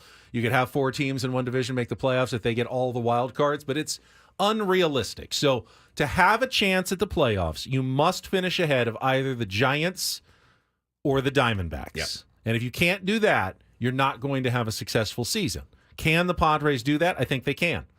The Giants won 79 games last year. They have made some nice additions. As it stands right now with this roster, you think you can overtake those 2 teams? I think that's optimistic, which you are. You're an optimistic guy, but I'm trying to be a little bit more. But you won more games than the Giants last year. Yeah, now, but obviously your team got markedly worse. They've done more. They got better. We got worse. They got better. We lost 700 or something innings from our starting rotation. This is going to infuriate you. The Padres outscored the Giants by 150 runs last year. Who cares? Well, yes, that was a 3-game difference in the standings. And what does that mean for this year? Well, I mean, you just compared it to last year, though. You said you got worse or they got better. Yeah. But are you going for from this year? That's for this year. I know, but are you going from 82 wins and 79 wins? Or are you going from what the standings really should have been, which was 93 wins for the Padres and 76 for the Giants? You can't say they should have been that based on That's exactly what expected win-loss is. But though. are you basing it on run differential? Yes, that's how they base it. Then they would win 12-1 and then lose 3-0. Right, which is a good run differential. You can't do that this year. That's what I'm saying. That's what I'm saying. You're going to have to win some close games this year to be where you want to be. And your roster is worse than it was, objectively. But the Giants have to improve quite a bit to get to the level where the Padres were. I'm not saying I totally get it. They were a 76-win team that squeezed out a couple of extra wins. The Padres were a 93-win team that squeezed out 11 extra losses last year somehow. I totally understand. I totally understand what you're saying. But when you bring up run differential in a year where you either blew out people, and I mean blowouts, 12-1, 13-2. That's a 13-2 win. Hey, we plus 11 runs, but then you lose the next day 3-0, then 2-1. They were so inconsistent. If the Padres go 9-23 in one-run games and 2-12 in extra inning games, this year is hopeless. It's hopeless. It's absolutely hopeless. We can all agree on that. There's no way there's enough talent. Last year, they actually almost overcame it. They missed the playoffs by two games despite that. If that happens again this year, Padres are a team with a losing record and might be challenging the Rockies for last place. 100%. If they do that this year. Yeah. We're expecting that hopefully that will turn around with a new season, hit better with runners in scoring position like you have in previous years, new manager, whatever. But you're also expecting Michael King, Johnny Brito, and Randy Vasquez to eat up the same amount of innings as Blake Snell, who threw 180. Seth Lugo. I'm expecting Michael King, Johnny Brito, Randy Vasquez, Matt Waldron, Pedro Avila, Robbie Snelling, Jairo Iriarte, and Drew Thorpe to eat the innings that Blake Snell and Michael Wacha and Seth Lugo had last year. I've got like 8 or 9 guys that I'm hoping can make up for the 3 guys that you lost. And like 4 of those guys have never pitched in the big leagues. Yeah, they're gonna have to do something at some point this year. If the Padres are going to be good, they're going to have to get some pitching production from some of those young guys who are coming up. Real quick before we go to break, can we make a rule on the show from this point forward that if Ben brings up run differential, he has to play jelly bean roulette? He has to eat a bean. Can't bring it up at all. I can't bring it up at all. No. Even though it's been proven that it does not matter. It's been proven that it absolutely does. It that does is not. you're gaslighting people. Turning off. Let's take a break. It means nothing. It absolutely is the most. You can't. It's, what was our run differential? Mike Shields said it at dinner. He said it's really the most telling stat you can have in baseball is run differential. What was our run differential? Of course, there are outliers. Plus what? It was plus 105 last year. We must have been really good. There are outliers, of course, but there's no stat that is more correlates to wins and losses in baseball than run differential. If you could guarantee me one thing this year, and all I could say other than wins and losses, and I could pick one stat, I'd say I want the Padres to have a good run differential this year. We had one last year. How'd that go? Not good. Not good. There are always outliers.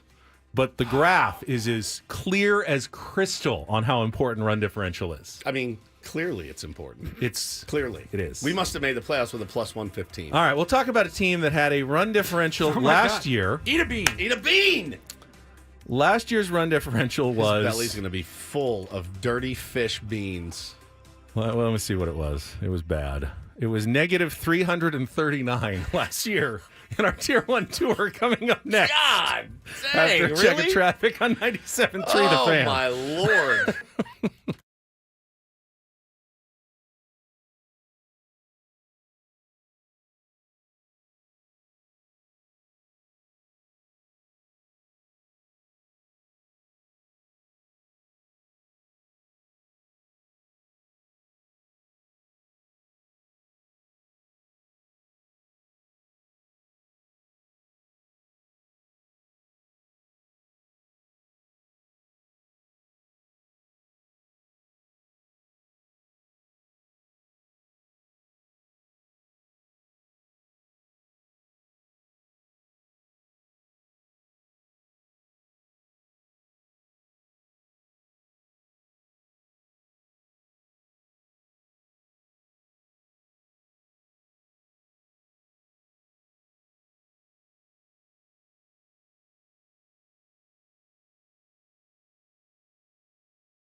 You missed a fun Tier 1 tour segment yesterday. We had Did I? Blummer on Oh, I love to talk Blummer. about the Houston Astros. It was always good catching up with Jeff Blum. What does he think about the Astros? Oh, you know, he's a good company guy. You know, he's positive about the Joe Espada change aren't we all? manager. And, Aren't yeah, we all? that's true. Yeah. But he did say they'll miss Dusty. Loves Dusty, and that was obviously going to be a big change We for just that talked about how team. they're the prototype of homegrown talent mixed in with your superstars, and But they had to getting- lose you gotta- 100 get games lucky, 3 though. years in a row to get there, Right. which no one really wants to go through that level of pain. it takes being very smart and picking the right guys in the draft, but then you also have to get extremely lucky, and it all worked out well for them. developing them and everything One else. story that he told, because I asked him about Josh Hader, and kind of surprised everybody because they already had a good closer, and they went out and spent money on Hader, and they said they wanted to add some depth to the bullpen, and when they went to ownership and they were talking about it, the owner said, "Well, who's the best bullpen guy available?" Yeah. And they said, "Well, I guess it's Josh Hader. He's out there." I mean, we weren't really looking for a closer. He Right. says, let's just go get the best bullpen guy available if we're trying to upgrade our bullpen. So they did, and they went and signed Josh Hader to add to Ryan Presley and give him a better bullpen for this season. Yeah, I mean they're going to be pretty happy with that as long as he gets a nice clean opportunity to work a 3-out save and be good. Now, they're on a different kind of spectrum than today's Tier 1 tour team. The Oakland Athletics, who, as I just mentioned, coming off a not great season, 50 wins, 112 losses, and that aforementioned negative 339 run differential. They gave up 924 runs last year.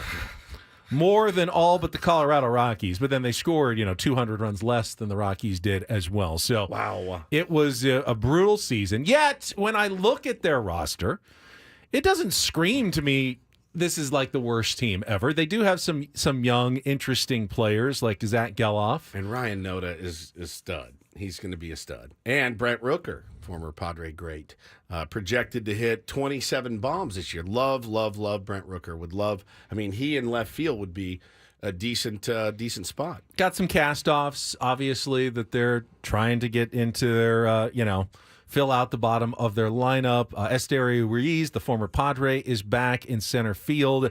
Pitching staff is fairly anonymous. They did add Alex Wood as a free agent, and Ross Stripling is there. I don't even like Paul Blackburn and Joe Boyle. I've never heard of Joe Boyle. Yeah, I mean that was the problem last year, was giving up too many runs, and looks like it's going to be the issue for the A's again this season. But really, when you talk about the A's, it's more about just the status of their franchise, playing in Oakland, yet already having announced a move to Las Vegas, not even knowing where they're going to play beyond this season with the lease at the Coliseum expiring, and trying to figure out if they're going to move to Sacramento, Salt Lake City, suburban Vegas, or try to stay somewhere in Oakland so they can continue to get their TV money from their deal, which expires if they leave town. And my guess is that, knowing that he's going to claim that TV money if he stays, they will like find a high school field to play out in Oakland 100%. if they have to, just so he can keep that TV money for another 3 years until they build that ballpark in Las Vegas. Got to be a tough scene for, honestly, 3 of my favorite guests that we've ever had on this program. Jessica Kleinschmidt, who I love, sweet angel. Jenny Kavnar, who I love, sweet angel. And Dallas Braden, who I love, sweet angel. I'll give you 2 more. We've had Casey Pratt on a Casey couple of Pratt's times. fantastic. Just covering the hell out of the fans' point of view Yes. from everything going on up there. And who lives right there in the Bay and goes to a lot of A's games? Eno Sarris. Our next guest, Eno Sarris. I'll give you one more. Mark Kotze. Mark who we've had Kotze, on who I the love. program as well. Who's the manager of that team and deserves better. Like, you couldn't have a better group of people, and they have to sit there on that sinking ship and go, no, everything's cool, everything's fine. Like, what does their flagship radio station say? That's what I'd like to start listening to their flagship. I mean, if I'm the TV partner and the radio partner, I'm hoping they leave, because you don't want to pay. I mean, I don't want to pay anymore for this team. With they're not they've announced their intention, serving their fans anymore. So why would fans dedicate themselves to watching all the broadcasts and supporting all the sponsors when they know their team's leaving town? It's a bad situation. Yeah. For the Oakland A's, it's going to be tough. They're going to have 2,000 fans at some games this year. It's going to be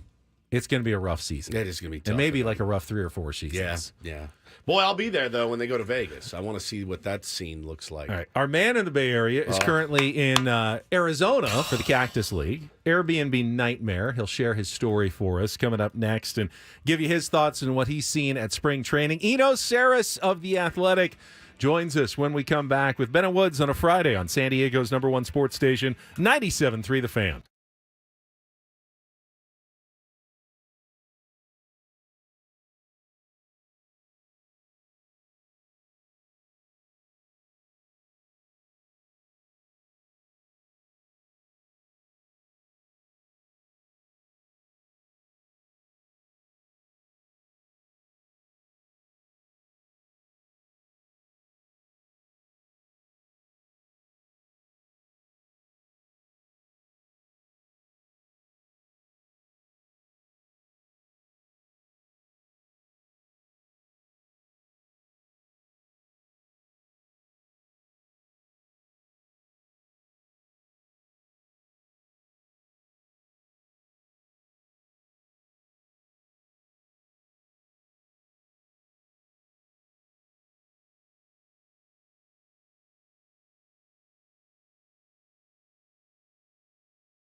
Tier 1s know we've had our share of adventures and accommodations in Arizona over the years. I almost spring expect training it now. And fantasy camp, whether it's hotels or Airbnbs. We've had some hits. We've also had some big-time misses. Our next guest seems to have tried to outdo us in terms of Airbnb nightmare. We'll get the story and some spring training thoughts from Eno Sarris right after this check of traffic on 97.3 The Fan. From the 97.3 The Fan Traffic Center, here's Kelly Danick. Traffic is sponsored by Valvoline Instant Drive-Thru Oil Change. 15-minute instant drive-thru oil change. Got an overturned crash in the East County, eastbound 8 before Los Coaches. It's in the center divide, causing slowing on both sides of the 8. Watch out for some debris reported in the slow lane, northbound side of the 805 before the 163. And on the coastline, southbound 5 before Manchester. A couple vehicles involved in the crash there over to the right shoulder. Valvoline Instant Oil Change is your drive-thru oil change. It only takes 15 minutes, and you don't have to get out of your car. With all the rain lately, Valvoline is also offering replacement wiper blades. For directions and discounts, go to SoCalOilChange.com, SoCalOilChange.com. I'm Kelly Danick with Ben & Woods, San Diego's #1 sports station, 97.3 The Fan. So after seeing his post, I think my first question for Eno Sarris of The Athletic is going to be, what's your stair count this week, Eno? This is unbelievable. Eno, this is absolutely incredible. I saw this tweet the other day. Let me read it for the go audience. ahead, yeah. All right, so Eno tweets a couple days ago. My high-rise Airbnb apartment in Arizona features 1, a sofa bed as the only bed. 2, the pervasive smell of meat. 3, Wi-Fi that took 2 days to get the right password. And 4, non-functioning elevators. I'm on the 11th floor. Oh my Eno, God. we've had some bangers out in Arizona. We had poop curtains. We were 40 miles from the complex one time. Poop curtains? Yeah, there was doo-doo on my Very curtains. brown in there. stains. I mean, we never tested them officially. I think it was doo-doo. what the brown stains were on the curtains, but Then this year was so epic. We drive 6 hours. We're exhausted. It's 8:30, 9 o'clock at night. We get to our Airbnb, we walk in, and everything is in a pile on the floor. The cleaning people never came and washed the sheets and put them back on. So we went to a hotel, and I said, this is the worst that it can get. And then I saw your tweet. This is unreal. This is unbelievable. Are you still there? I am. Airbnb comped me. They so did? I Okay. don't feel terrible about it. But the meat thing is the funniest because it's the 11th every floor. day...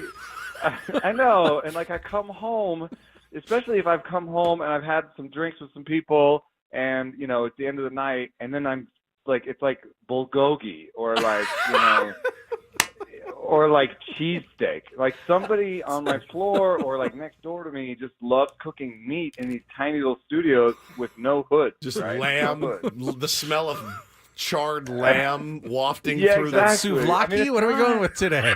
It's not terrible, but it's not what you want It's nauseating, when you're man. trying to go to sleep. You know? Just meat. It's a meat factory that I'm in. The stairs is Yeah, what's I know, getting me. yeah. 11 floors, like 11 flights of I've stairs. made all of my move goals. It's actually 12 because there's a mezzanine. So yeah, I've made all my move goals. My watch is very happy with me. Just driving up to the place, you have to like psych yourself. You're like, Well, you got luggage too. you the got first luggage. time. Oh my God. Well, see, a lot of people were like, well, this is Airbnb problem. You should have taken down a hotel. Well, I don't know, man. Last year I had the worst hotel ever in Florida. My door only had one working pair of hinges. So I had to open it, like I had to pick it up off the ground and put my shoulder into it to open it. The floor was sticky, and the air conditioner was stuck at 61 with no blanket. Oh my God. So I woke up in the middle of the night freezing and just had to put all my clothes on. I can't complain about ours. Ours have not been that bad compared to this. I'm like, hotels can be I got bed bugs one time in Arizona. Oh, dude, I'm never going to complain again, I promise. 'Cause All right, so yours is way worse. So you're in Arizona now. Yes. Yeah. And I'm in Arizona what? now. Where have you gone? What have you seen? Give us your kind of your Well, overall I did go rundown. to Padres camp. Okay. And I have to say, the sphincters, they are tight there. And it's not necessarily about the season or the roster or anything. It's because they have to get out quicker than everybody else. Yeah. And Yep. so, like, everybody's job is harder. Like, spring training, you have, like, the Tops guys come in. They're like, we want some pictures for some cards. Then the MLB The Show guys come in and be like, we need to do some stuff for the MLB The Show. Can you get me these guys? Then MLB Network comes in and is like, we need to do a couple commercials with you guys, you know? And so, you know, over the course of a full, 6-week spring, you dot those through and it's not a big deal. They have like a 3 or 4 week spring, you know? And so basically every day there's some sort of photo shoot, there's some sort of thing. And then with Matsui there's like a lot more media than usual. Although I guess that was sort of happening with Yu Darvish too. So now they're like setting up press conferences every time Matsui throws or Yu Darvish throws. So it's just like really hectic and everyone's like pretty stressed out. So, hopefully they work things out in the next like week before they have to get out of there. Well, conversely, the team across town, the team that we're going to be playing in Korea, has, I would argue, the same more with Shohei Ohtani being there, with Yamamoto being there, way more. Why do I feel like it's not going to bother them and they're going to come charging out of the gates? But why do I feel like Ben and I will be like, well, it's fine. They had a long trip and all the meat. Like there's built-in excuses already. Too much bulgogi while they were in Korea. Like I feel like the Dodgers aren't going to have any problem with any of this. I don't know why. Probably because they're stacked. Well, actually, this 2-game series I think will end up being a reliever fest. For both teams. And I think that, that's not going to be terrible. The one thing that I think, Preller and company did pretty well is that I think the bullpen's pretty nice. Yeah, us too. We are in agreement on that. So, if you only need to get 2 innings out of Musgrove, he's such a champion, such a veteran. Like, I think he'll be fine. And then, you're just asking him for 2 good innings.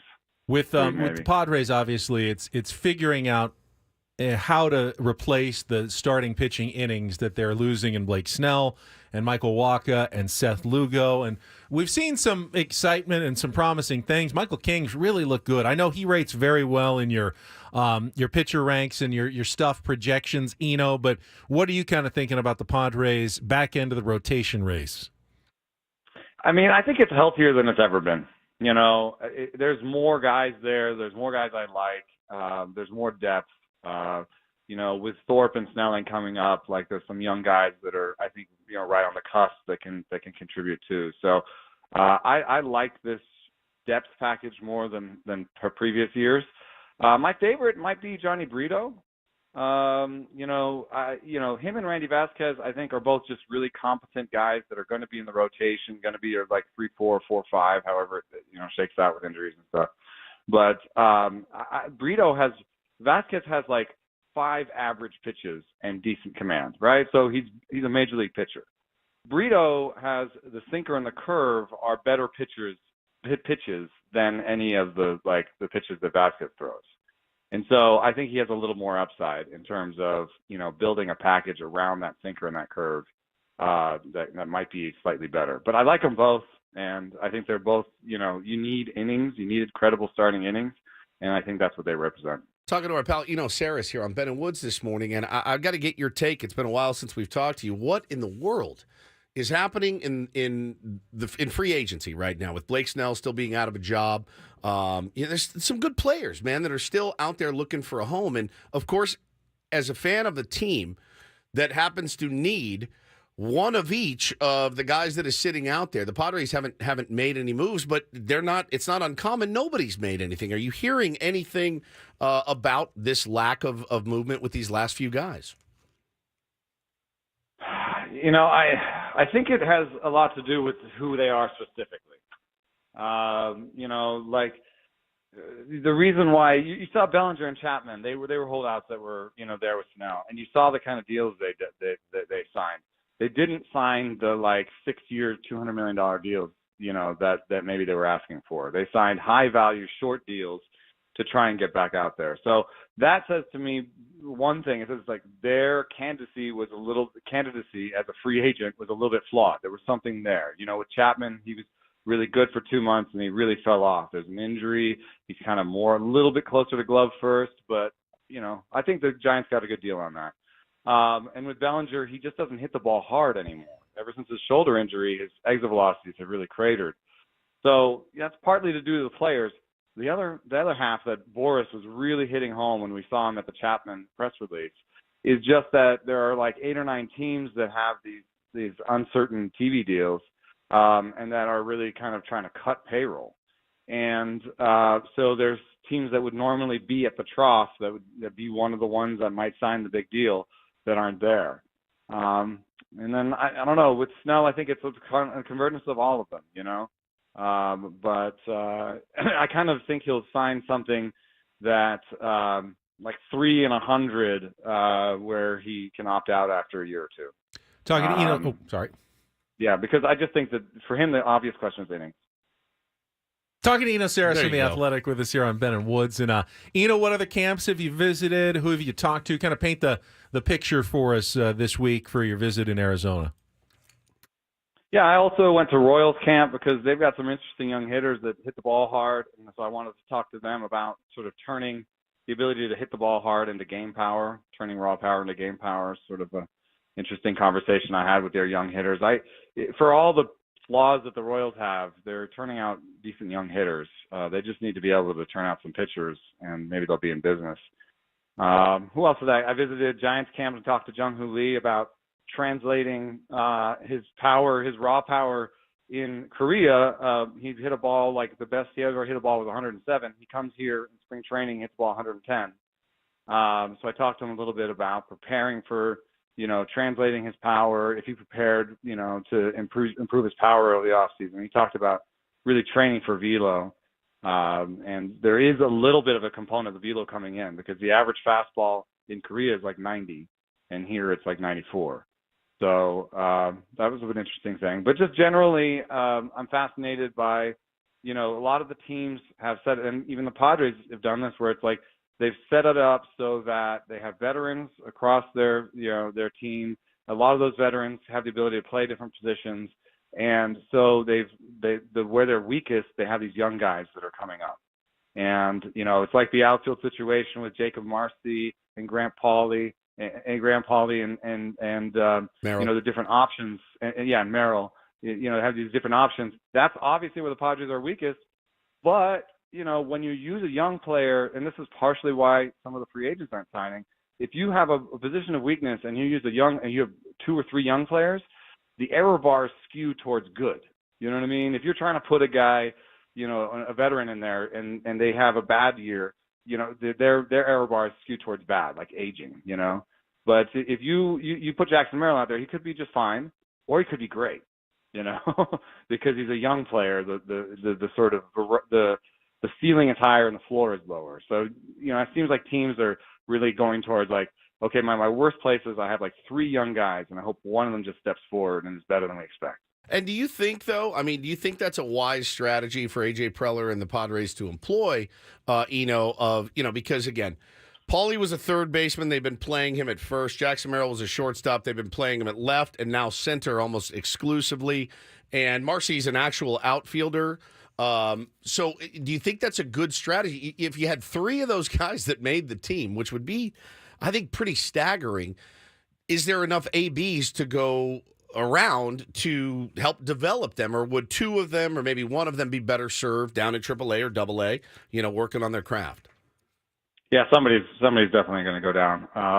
It's a bit of a battle. I would expect maybe 2 of the 3 to make it. Wow. Okay. Because to me, Jackson, when you look at lineup cards and like if you're trying to figure out what's happening in spring training, you just look at the A lineups. You can look at it at a box score, and you can see all the veterans got the first 3 at bats, and then they got replaced by the guys who are going to AAA and AA mostly, Yeah. And Jackson Merrill is playing with the A lineup. He's playing, and he's not being moved around like some sort of utility guy. You're right. It's center field every day. And so that to me says he's making the team. And then I don't personally think the Profar Azocar situation is a good one. And I think that maybe eventually Paulie or Marcy comes up and takes that. Makes sense. But I do think it's kind of what they're going to go into the year with. Don't foresee any moves then in the next week or so. No. So then the big question is, does Marcy make it as like a fifth outfielder. Right. Which is possible because they don't really have an everyday DH. But we have Brad Miller now. Don't forget about Brad Miller, recently added San Diego Padre Brad Miller. I had already forgotten about Brad Miller, actually. I did too, until somebody brought him up in the chat.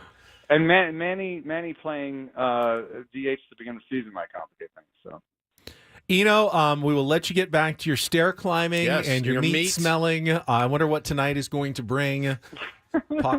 Possibly maybe like a chimichurri or something. Yeah, that would be nice. So, and hopefully we'll catch up with you again soon, man. Thank you. I've got a big piece up at the Athletic today with Ken Rosenthal. We didn't get to it, but the question is: are sweepers creating injuries? And one prominent surgeon thinks so. But last year, sweepers were like 3.5% of all pitches thrown in the big leagues. Like, I kind of think this is like, this new pitch is bad. I think it's velo, man. It's the velocity. Our Joe Musgrove is trying to add one. He got roughed up in his first couple starts trying to work on that sweeper. So that's good stuff, man. We will definitely check it out. And thank you, buddy. Joe Musgrove needs another breaking ball. Another breaking ball. Apparently, yeah. Well, I mean, Yu Darvish needs 3 more, obviously. So take care, Eno. Thank you, pal. Safe travels. Eno Sarris from the Athletic. He's always taking it to the next level and looking a little bit deeper. And I thought that was an interesting comment about. I mean, it's very logical and actually pretty obvious when you think about it. But a young player tends to get better. An old player tends to get worse. Yeah, for sure. So when you're counting on young players, you at least have that advantage built in. Yeah. They may not be great to begin with, but they're probably going to get better as they get more experience, they get more mature. They're going to get better. If you're counting on a kind of a retread has-been, you get a Matt Carpenter in there, they can fall off the cliff, and they can trend badly. They're probably not going to all of a sudden have the greatest season of their career when they're 34. But Merrill could take a rocket ship course up and be a great player. Now, there could be a learning curve, and it could be tough as well, but you're not immune when you play a veteran player from struggles. They struggle too. They do. And Eno made a good point there. They do. Yeah, and I mean, Eno has the ability to sway me, but I'm still less confident than I was. But he liked what he saw. Yeah, for the most part. Yeah. The accelerated spring, though, he feels like it's having an impact. We'll see a lot of bullpen guys. I think we expected that in the first 2 games. Sure. One day, Padres will have a normal spring training. Someday. Maybe next year. With Maybe no next lockout, year. no WBC. What's next year? You guys are playing on the moon next year. It's going to be really cool. Spring training starts on January 15th. No excuses, though. No excuses. Because, like I said, the media at Dodgers camp, they have the same flight, everything. They got spring training a week earlier than we did, too. Probably a smart move. Well, Joe's camp was even earlier than that. Maybe that's the difference maker. All right, we got 1 hour to go. Paulie's got some headlines. Ryan will report ahead here with Ben and Woods on 97.3 The Fan. Don't go away.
Final hour of Ben and Woods here on a Friday. Annie and Elston coming up at 10 o'clock. And a busy weekend ahead in San Diego sports.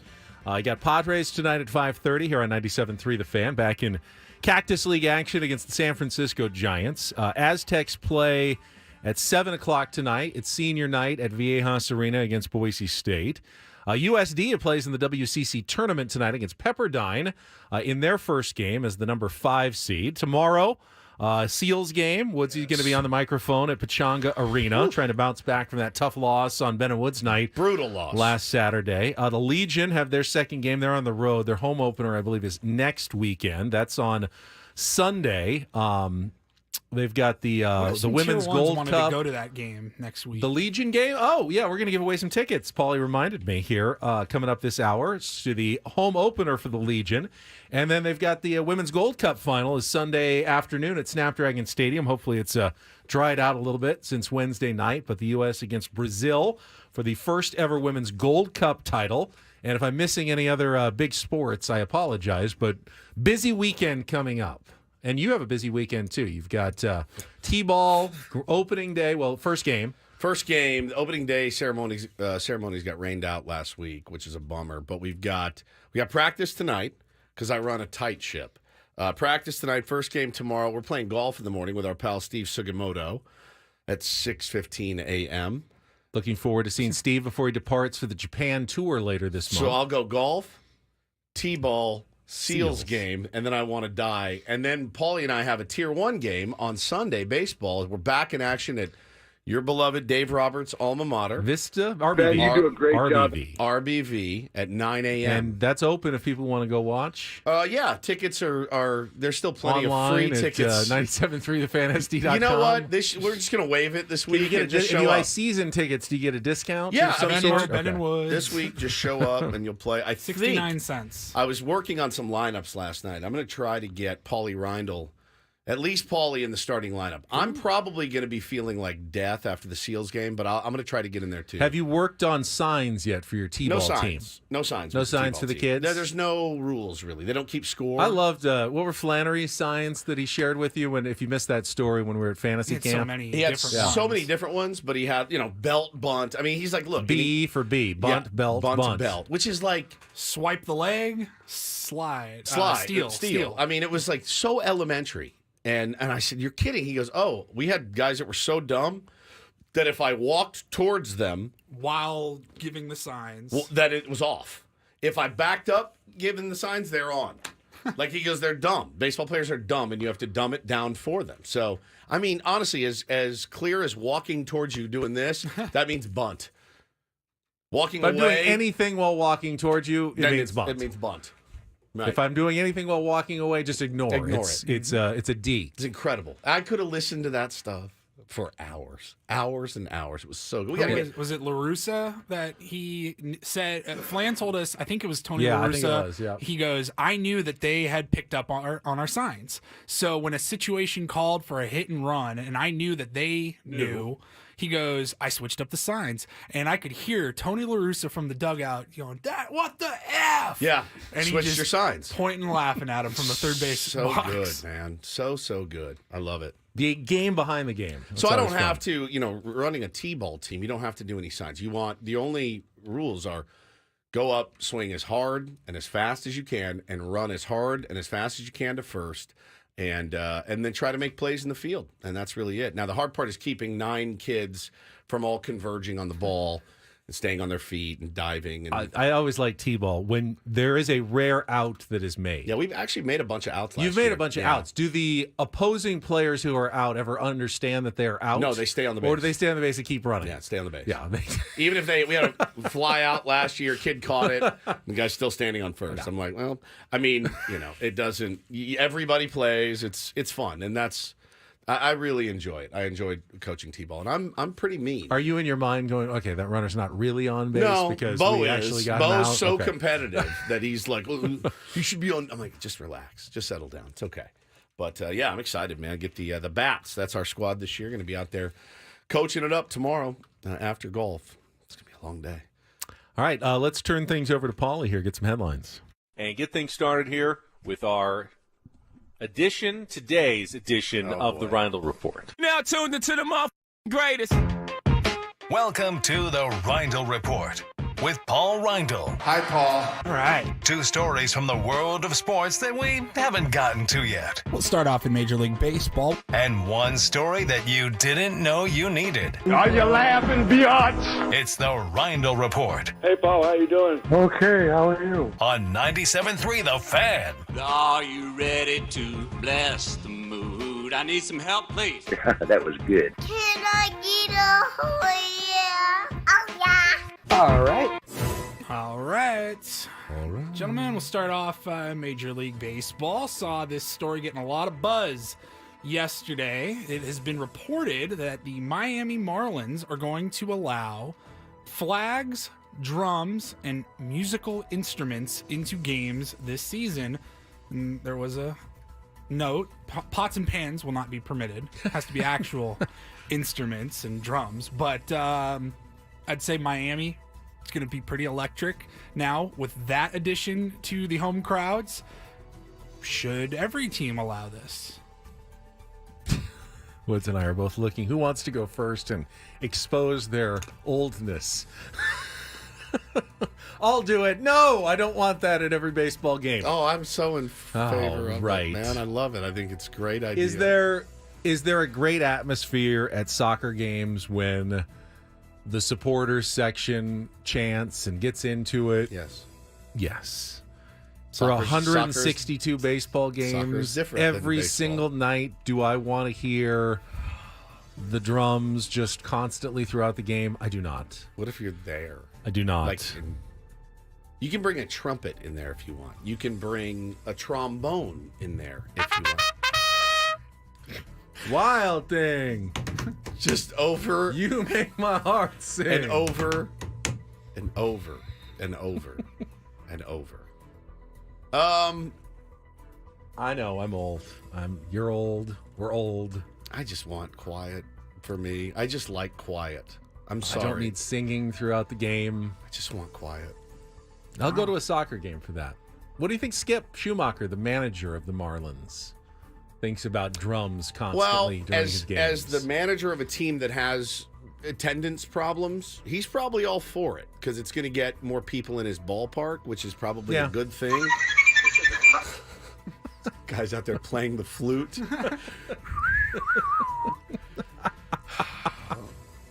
It's going to be, Raul says it's not old, it's American. Okay, that's fine. Yeah. I don't like excess noise, Raul. And xylophone.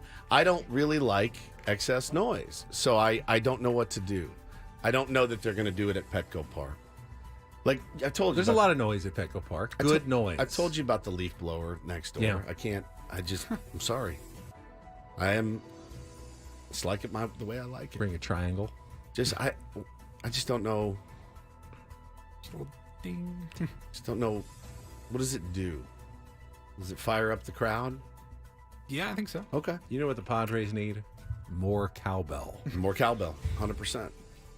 I don't know. I knew that you would feel the same way. Yeah. I went to a Loyal game and they were chanting and stuff, and it was kind of cool when they were chanting. But I also, after a while, was like, all right, we've heard it. I think my son would like it. Younger generation possibly feels a different way than we do. Yeah. And I can accept that. Maybe certain games, like Bobby does the organ on Sundays. Yeah. Maybe there's one game designated per homestand as the drum game where people can bring their drums. Yeah, I mean... Vuvuzelas. The Vuvuzelas just... Remember that World Cup in South Africa? It was just constant the whole time. That sound. I can still hear that sound I can't hear right it now in my sleep. Yeah. All right, gentlemen, let's move forward. I got this clip sent to me, 10 times yesterday. So, college football here, and this came from an account on X it's at Blue Bloods Bias. College football content creation, unbiased coverage.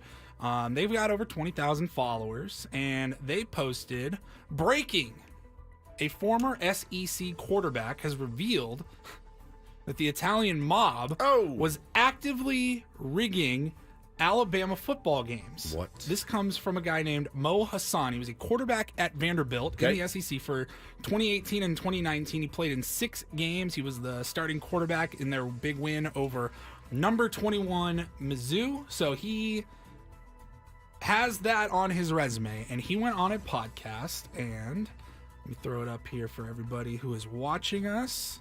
Here's what he had to say. Let me know if you buy this or not. I was approached at Jason Aldean's bar in Nashville by the Italian mob. What? To fix football games. I'll be honest, this sounds like a story like that the mafia? I do not need to be a part of. I went to get drinks, and so I'm alone right now. I'm not with my friend group. He comes up to me. Wait, he knew who you were? Yes. This is already a bad start. He offered me $300,000. He offered you $300,000? Right. He said, for something like this, my clients, $250 to $300K for a game.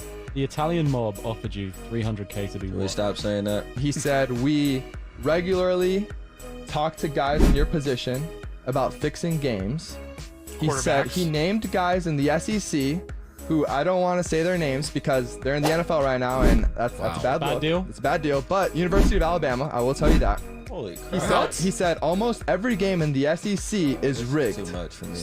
All right, I have a couple questions. Number one, why do you have techno in the back of your podcast the whole time? That's all I could hear. So that sucks, number one. Number two, do you guys believe this? No. No. Well, I mean, he meant, what, 2018? I mean, I'm just looking at Alabama. How many games did they rig? They won. This is their schedule in 2018. They won by 40, 50, 60, 20, 50, 30, 30, 30, 30, 25, 30, 30. Who did they play with the 20? They won by 20 against Missouri. Rigged. That was actually 29. 100% rigged. Texas What A&M. about 22nd ranked Texas A&M. They only won by 22 that game. Yeah, that's rigged. I don't know. What were they favored by? I don't think the Italian 40. mob. That was a ranked team. They won by 7 against number 4 Georgia. They won by 11 in the semifinal against number 4 Oklahoma. They did lose to number 2 Clemson in the championship game. If you want to think that one was rigged, we can call Jabo's You're not championship buying out. the Italian mob rigging college football games? Or trying to rig? Yeah, I Maybe buy that. trying. I don't where's know. the freaking gabagoo? But successfully rigging Alabama games, I don't think so. Not to lose, but not to cover is pretty good. Nick Saban as the coach of that team did not seem like he was ever afraid to pour it on opponents. Yeah, which is why it's weird when they win by 20. They very rarely won by 20. That's interesting. I mean, that's some ballsy for him to say, too. If it's not If true. it's not true, why would you make that up? That doesn't make any sense. Big allegations. I mean, I'm sure they're going to have... I don't see the point. I mean, I guess unless he just really doesn't care and just wanted a clip to go viral, maybe, but I don't know. Interesting. He had 17 pass attempts in 7 games over 2 years for Vandy, which somebody says. Why would they go to him? Well, Vandy, they lost a lot of games. They did. You could win a lot of money betting against Vandy. Guy says, I'm not sure what's less believable, that the Italian mob was hanging out in a country bar in Nashville and happened to run into him, or that the Italian mob was following him and waited until they could corner him in a country bar in Nashville. Interesting. Hey. Don't make me get the... It's my favorite. It's the best thing that's ever been on the Hey, internet. where's the freaking gabagoo? What's that from? It's just this guy. Video that this guy does. He's amazing. Like cosplaying an Italian mobster. He's So got good. the sweatsuit. And just, You model. It's great. Hey. Hey, where's the freaking gabagoo? It's so good. You mother. You mother. Don't make me get the. It's the best. Any excuse to play that. I love that guy. Any excuse, I will always play. I wish he was friend. I wish he was my friend. Yes. Because I would make him I do wish it he was all our the time. co-host. I know. I would make him do it all the time. All right, and then finally, you got a story here. Occasionally you will see chain restaurants kind of combined in the same building. I have seen KFCs and Taco Bells together. It's a weird combo. If you go to the mall, you might see a Orange Julius and a Dairy Queen together. That makes sense to me. We've got a new one. here, Okay. and it's going to be Applebee's Okay. and IHOP. Ooh. They are Apple Hops launching co-branded locations. They have a parent company that owns both chains, Applebee's and IHOP, and they are coming together. And I really don't know how this is gonna look, but I don't know if it's gonna be one big ass building with this side is breakfast with IHOP and then this side is Applebee's, or if it's one big restaurant where you can just pick off both menus. I'm not sure. Ever eaten at Applebee's, Ben? Yes, I've eaten at Applebee's. There was one near when I went to college. Pomona. Yep. Did you like it? Wasn't my favorite. Shocked. So they're going to combine back of the house cooking areas, blending front of the house dining areas with discrete entrances. So Discrete. 2 different entrances. Like adult only entrances to IHOP and Applebee's. I think discreet just means different. They've Like, tried this. They've opened like 8 locations internationally just to kind of see how it would work. Love the one in Paris. Went there when I was there. I didn't, actually. The most recent one opened just north of Mexico City. Okay. I would do that, actually. I don't mind Applebee's, and I actually quite like IHOP, like a lot. If I have the choice between IHOP and like Denny's, I take IHOP. I'm an IHOP guy. Good Remember when they omelets. changed it to IHOB? IHOP for a day International as a House bit. of Burgers Yeah, is a bit. It was a bit. You like bit I restaurants. love bit restaurants, but I do like IHOP a lot. I like that idea. What else do we need? CEO of Dine Brands Global What a said, name. Dying Brands. the idea is they're trying to reduce costs, maximize revenue, course. attracting customers that dine at different parts of the day. Okay. And just get them all in one location. Yeah, makes sense to me. I'm here for it. It's another combo We can that combine all kinds of brands. Peoria will have like 4 of them. Yeah. IHOP Oh, Applebee's. It's got to be the first place in America that goes Peoria. Don't you think? Yeah. Yeah. I mean, it is chain central. on chain, man. Chain on They chain. could just combine some of those places right across the street from the Peoria Sports Complex. PF Chang's with Cheesecake Factory. The menu is 55. PF Factory. PF Factory. Cheesecake Chang's. Delicious. PF Cheesecake. I mean, I'm all in. What would be the ideal chain combo? Like ideal, like 2 really good ones that you could put together. March and Ash and Taco Bell. That would be fantastic. Dispensary That's a good one. and Taco Bell would be solid. You know, they're already super close to each other everywhere you go. Chick-fil-A and In-N-Out. Fantastic. They're in the same parking lot or right across Chicken the Out. street Chicken every Out. time. Chicken Out. Yeah. In-N-A. In-N-A. It's In-N-A? good. Yeah. I like In-N-A. Chicken Out. It's fantastic, Paulie. What else can we do? Well, we'll think about it. We're late, so we got to go to break. All right, we will continue to think of chain mashups, and we'll come back. We'll give away some Legion tickets when we return as well. It's Ben and Woods. Checking traffic. More on the way on San Diego's #1 sports station, 97.3 The Fan.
I've been thinking about mashups that I would like. And, I love a good fancy restaurant, and I like golf. So can I combine like a Top Golf with like George's at the Cove and put those two together as my restaurant matchup? So, I mean, I think, that's probably a good idea.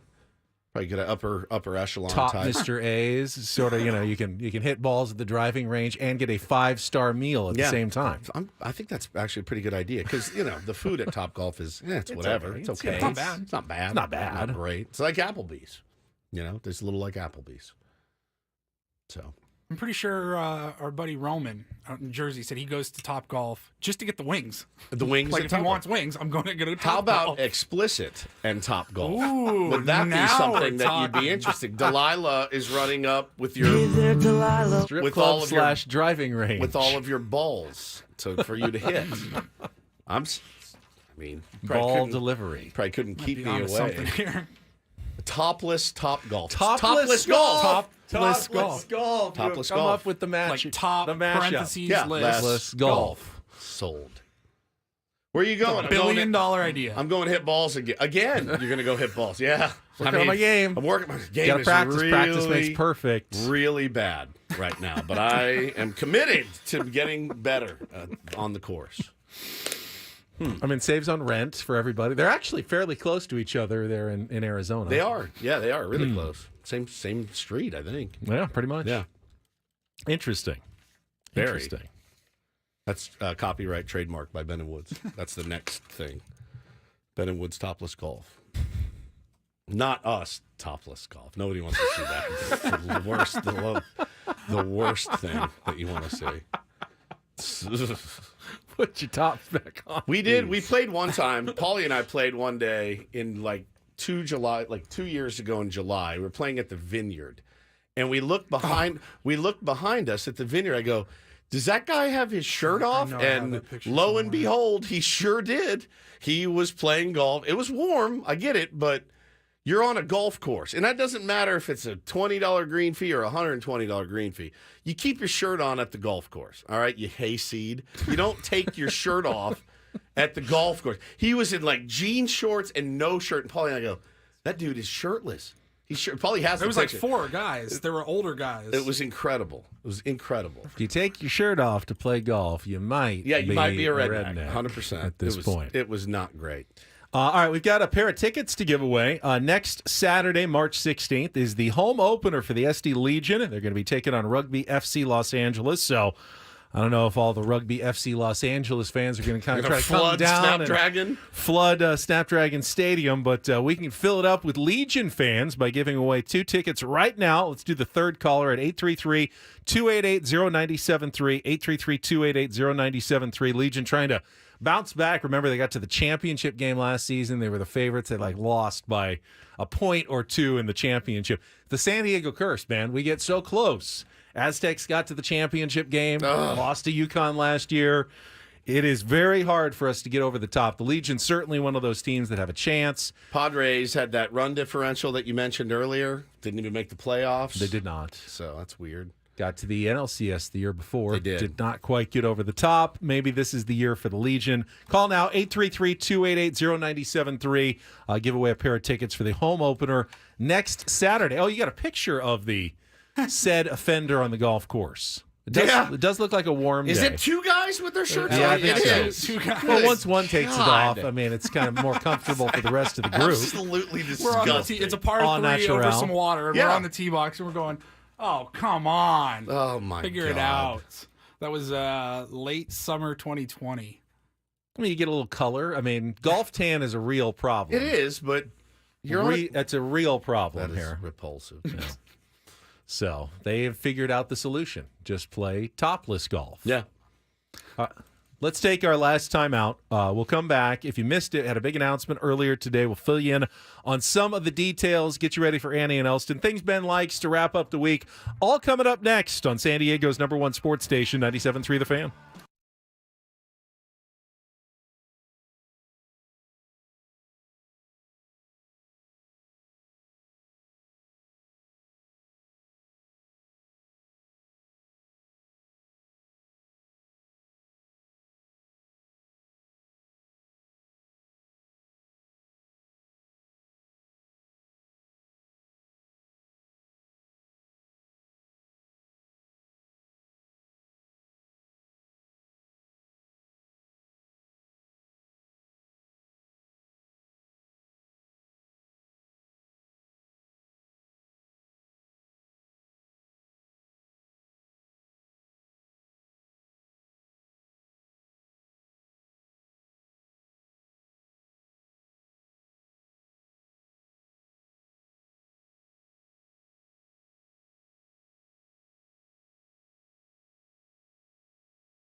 We have almost made it. Next week, Padres will depart for Korea.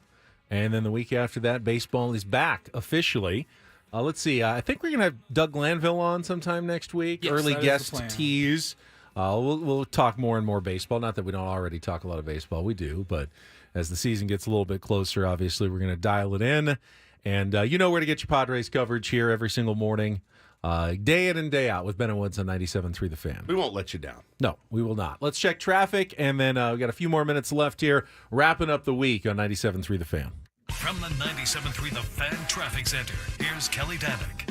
Well, not only are there no incidents or accidents to mention, really no brake lights. Now, westbound 52, you're pretty much full blast out of Santee. I'm Kelly Danick, Ben and Woods, San Diego's #1 sports station, 97.3 The Fan. Did mention Aztecs tonight. It is senior night at Viejas Arena. I do have a tiny bit of good news that I didn't share.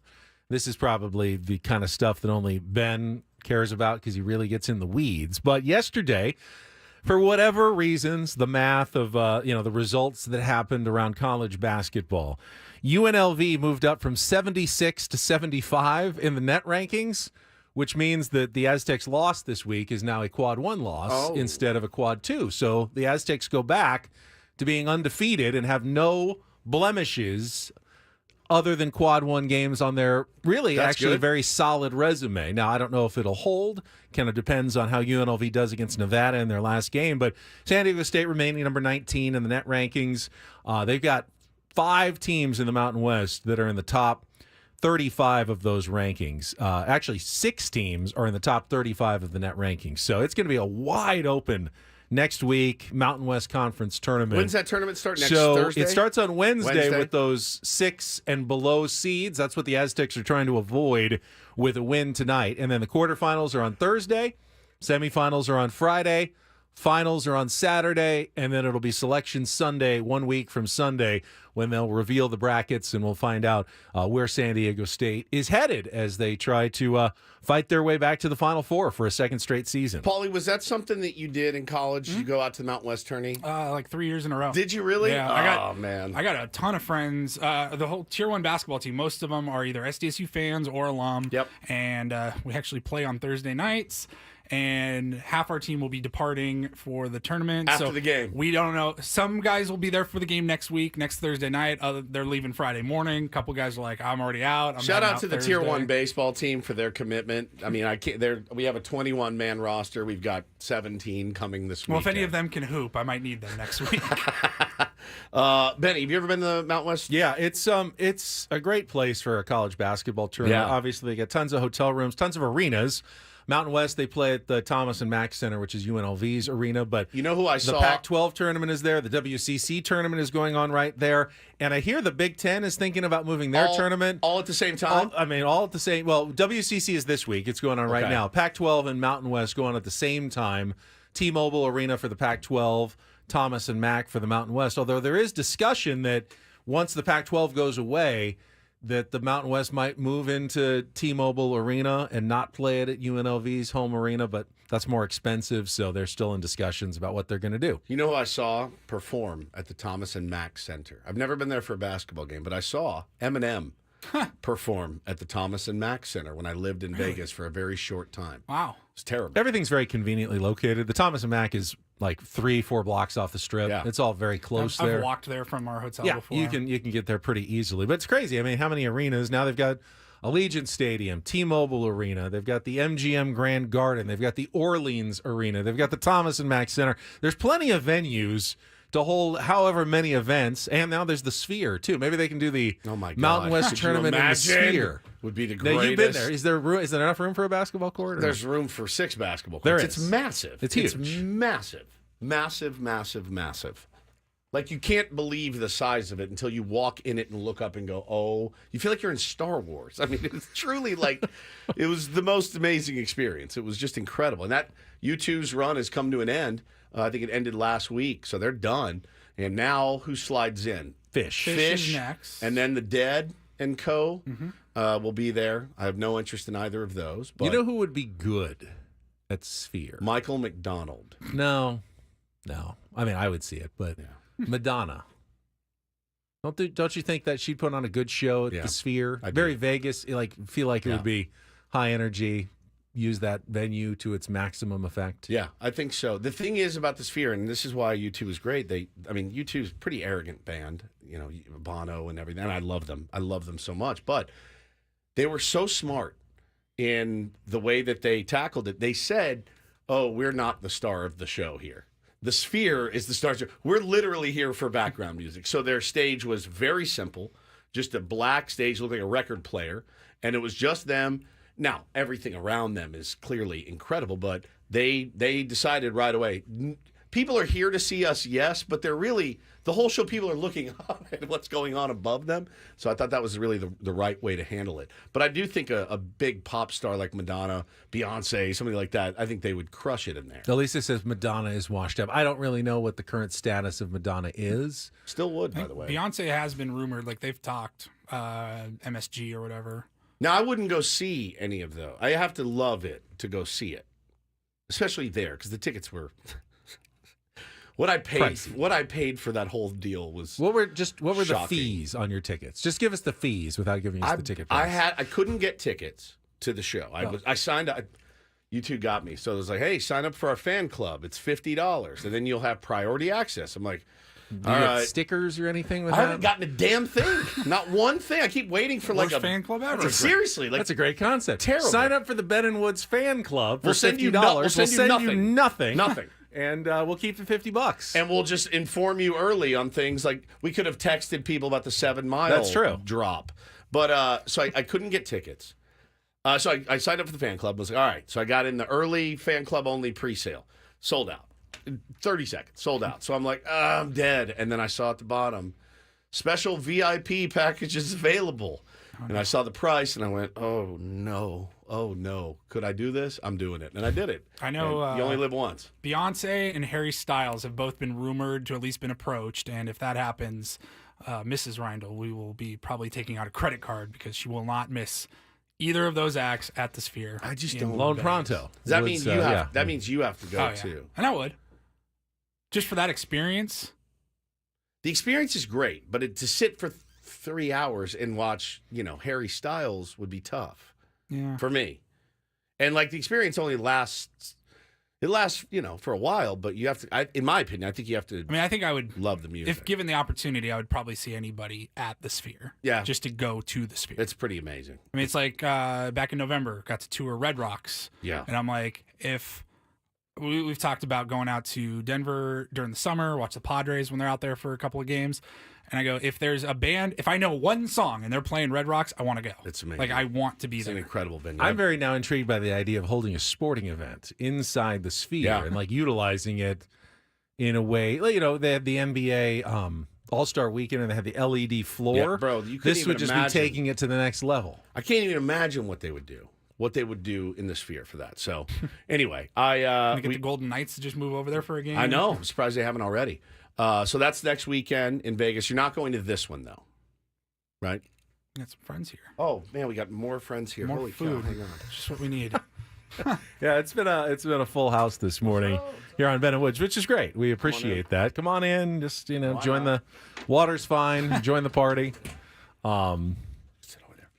Yeah, do you want to talk about everybody who's here today here, Woods? Got a lot of people. This Go- is the most crowded I think Go the ahead. has ever been. Yeah, Go pandemic's ahead. definitely over. Go ahead. Well, I don't know who everybody has just walked in. You've kind of invited most of the people here. First of all, just Texas Roadhouse just walked in. Yep. They brought us some ribs. Our friends at Texas Roadhouse, fine. Ribs are always good. We got Tier 1's Kyle and Carrie here. Yep. Thank you guys for coming in. They've been here most of the morning. Mm-hmm.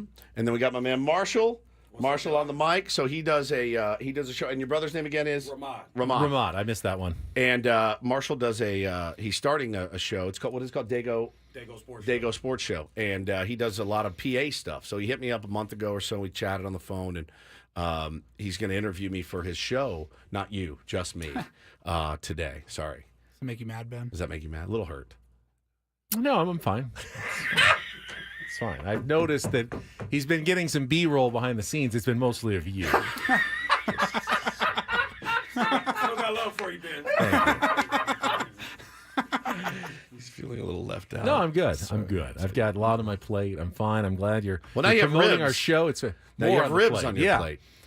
I hope my wife's not listening because I will indulge. No, you're not going to have a bite. You've been so good so far this morning. Totally. You're not going to cave to the rib pressure. I promise you I will. I promise you. So good. Might as well reveal this. I found my son went on a date to Texas Roadhouse this week. Really? Yeah. Which son? Graham. Graham. Yeah. He took his date? His girl his date. They went to Texas Roadhouse. Now, he's Said a it big went well. fan. Which one of your... They both like Texas Roadhouse a lot. Yeah. That's why we end up there a lot, because it's always their request. How did he do? He said it went well. That I was didn't cry too his much. spaghetti warehouse. Is that the? Yeah. That was Cotton Eye Joe, Rednecks. I love it. Got the NASCAR pictures all on the wall. The happy birthday. How does the happy birthday song go at Texas Roadhouse again? Oh, it's Attention, Texas you know, Roadhouse. it's We have Stephen Woods today. He's turned 21. Let's give it a round of applause. Woo! And then you say, on the count of three, I need your loudest, proudest, Texas size yeehaw. 1, 2, 3. Yeehaw! I'm here for it, man. I'm absolutely here. Where did for you it. spend your 21st birthday, by the way? A place called Club Clearview in Dallas, Texas. Did the 20? Sounds like a place where you can Get your eyes done. Removed or something. Yeah, Club Clearview, 21 shots. Did the 21 on 21. It was the worst night of my life. Vomited on the stage. It was horrible. Because then when you get to like 17 shots, they start buying either really gross ones like the Three Wise Men and the cement Midori. mixer. No, like those I could have pounded. It's the one that was Jim, Jack, and Johnny mixed in a the shot. Three Wise Three Men. Wise Men. Oh, horrendous. So I did the 21 shots, vomited everywhere. And That's then like scotch and two whiskeys yes. together Terrible, in man. one shot. Have you ever had a cement mixer? No. You take a shot of Bailey's and then a shot of lime juice, and it turns into a paste in your mouth, and it's called cement mixer. It's absolutely disgusting. Let's see. I had a Russian peach once. That was pretty good, actually. Yeah. Vodka and peach I schnapps bet that's together. That delicious. was not bad at all. Paulie, worst shot you've ever had? I can't Worst stand like shot? Jägermeister. Oh, I love Jaeger. I do not like Jägermeister. I don't like Jaeger. Love I don't Jaeger. like. Love I don't like I don't like shots in general. Love shots. I'll do a shot of tequila or a shot of Jameson, but like bottom shelf whiskey, like a shot of Jack. Yeah, love No- Jack. no I love thanks. shots of And, anything. I don't mind Fireball. And I love Corey Fireball. Stewart, I love our tier Fireball. one, is going to hate this. I dread every time he comes by with that Screwball. screwball peanut It's the butter best. whiskey. I love it. It turns my stomach. It's Oh, so it's the good. best. It really is one. It's hard for me to get that down. You ever had 21 shots in a night? No. It was not. I don't think I've ever had 21 shots in a year. It was not a pleasurable experience. So those are a couple of things that I don't like. Jägermeister. Very few things I don't like. A lot of things I do like. Paulie, if you would get us I'd to be the honored. things Ben likes to wrap up our week here. I like good, juicy, sweet strawberries. I like a good marching band. I like a good thin pancake. I like a Nickelback song or two. I like a barbecue chicken pizza. I really like those seeds. I like a midnight buffet. I kind of like the smell of soft scrub. I like more of a small derriere. I like cake. I like Ed Sheeran. I like both a hamburger and a cheeseburger. I like clocks. I like how I've kind of set up my life. I like grasshopper pie. Oh no, I like it creamy. I like good, firm banana. I like just looking out at the sea. I like eating. I like moist. I like curry. I like big butts. I like fried Brussels sprouts. I like more of a firm filling. I like corn. I like Nordstrom. I do like musicals. I like pepperoni. I like nice hotels. I like Nick getting a start today. I like nuts. I like Steph Curry. I like that song. I like Squirt. I like Saki. I like San Diego State. I like Straight Up, Paul Abdul. I like the beef and broccoli. I like to mix it up. I like Science Experiments. I like that song. I like the crispiness of the waffle. I really like cheese. I like the little lunch meat. I like very straight lines. I like cannelloni. I like a well-crafted headline. I like brown sugar. I like maps. I'll say I like Justin Turner. I like going to golf games. I like diving into chores. I like sugar. I do like Butterfinger. I like blue and silver are not bad colors. I like the time change. I like Major League Baseball's new rule. I like the radio. I like geography. I like the knuckle method. I like Skippy. And I like pie. I like Bob Melvin. I really do. I like Jace Tingler, too. I like this day. I like being right. I still do like movie scores. I like good food. I like maps. Right. I like when interviews can turn into organic conversation. I do like a Stouffer's French bread pizza. I like having the wind go through my hair. I think I like shows that the characters have an arc. I like the full lettuce, tomato, onion experience as well. I like those kind of burgers. I like the big overflowing bag of fries. I like those little Smarties rolls. I liked what I saw from Seth Lugo. I liked his competitive fire. I like walking around between the different lands. Steve Kerr, though, I like that. I like living on the coast. I like watching Tigers still. I like the idea of that matchup. I liked what I saw in the preseason. I like the aloneness sometimes of Texas Hold'em. I like watching San Diego State basketball. I like those cashew-buttered cashews. I like cold, clear sake. All right, and then I do not like Dad Bod Pod Squad calling me out when I said you could watch the sunrise at 7 Mile Casino. He goes, Ben, the sunrise is in the east, not over the Pacific Ocean. 7 Mile actually is a building with 4 sides. You can actually look both directions. If you're looking out over San Diego Bay, turn around and you can actually see the sunrise to the east. He does not like to be called out. There's a patio, there's multiple sides, multiple windows, faces multiple directions. So that is our viewing party. It's coming up on Wednesday, March 20th at 3 a.m. We're going to be there for the Padres-Dodgers game to open the season in Korea. It's brought to you by Soapy Joe's, and then we'll be there for a live Ben and Wood show around 7 a.m. or so, we think, whenever Sammy finishes with the postgame show. We'll be on until 10 a.m. live to kick off the Padres season. That was our special announcement earlier this morning. If you missed it, you are all invited. Tier 1s, listeners, all of San Diego. Channel 10's coming out, I think, to do some live remotes as well. So if you're looking for a place to watch that first game, you don't want to do it just by yourself in a very dark, quiet living room or bedroom, you can come out to 7 Mile Casino and join us for the first game of the season. Is it time change this weekend? Yep. Sunday. Spring forward 1 hour less of sleep on Saturday night into Sunday. I hate it. Keep that in mind as well. Cool. So when we join you at 6 a.m. It'll be 5. On Monday, it'll feel like 5 a.m. on Monday. We will be back then. Annie and Elston are up next. For Paul Reindl, for Stephen Woods, I'm Ben Higgins. Have a great weekend, everybody, from all of us here at San Diego's #1 sports station, 97.3 The Fan. So long.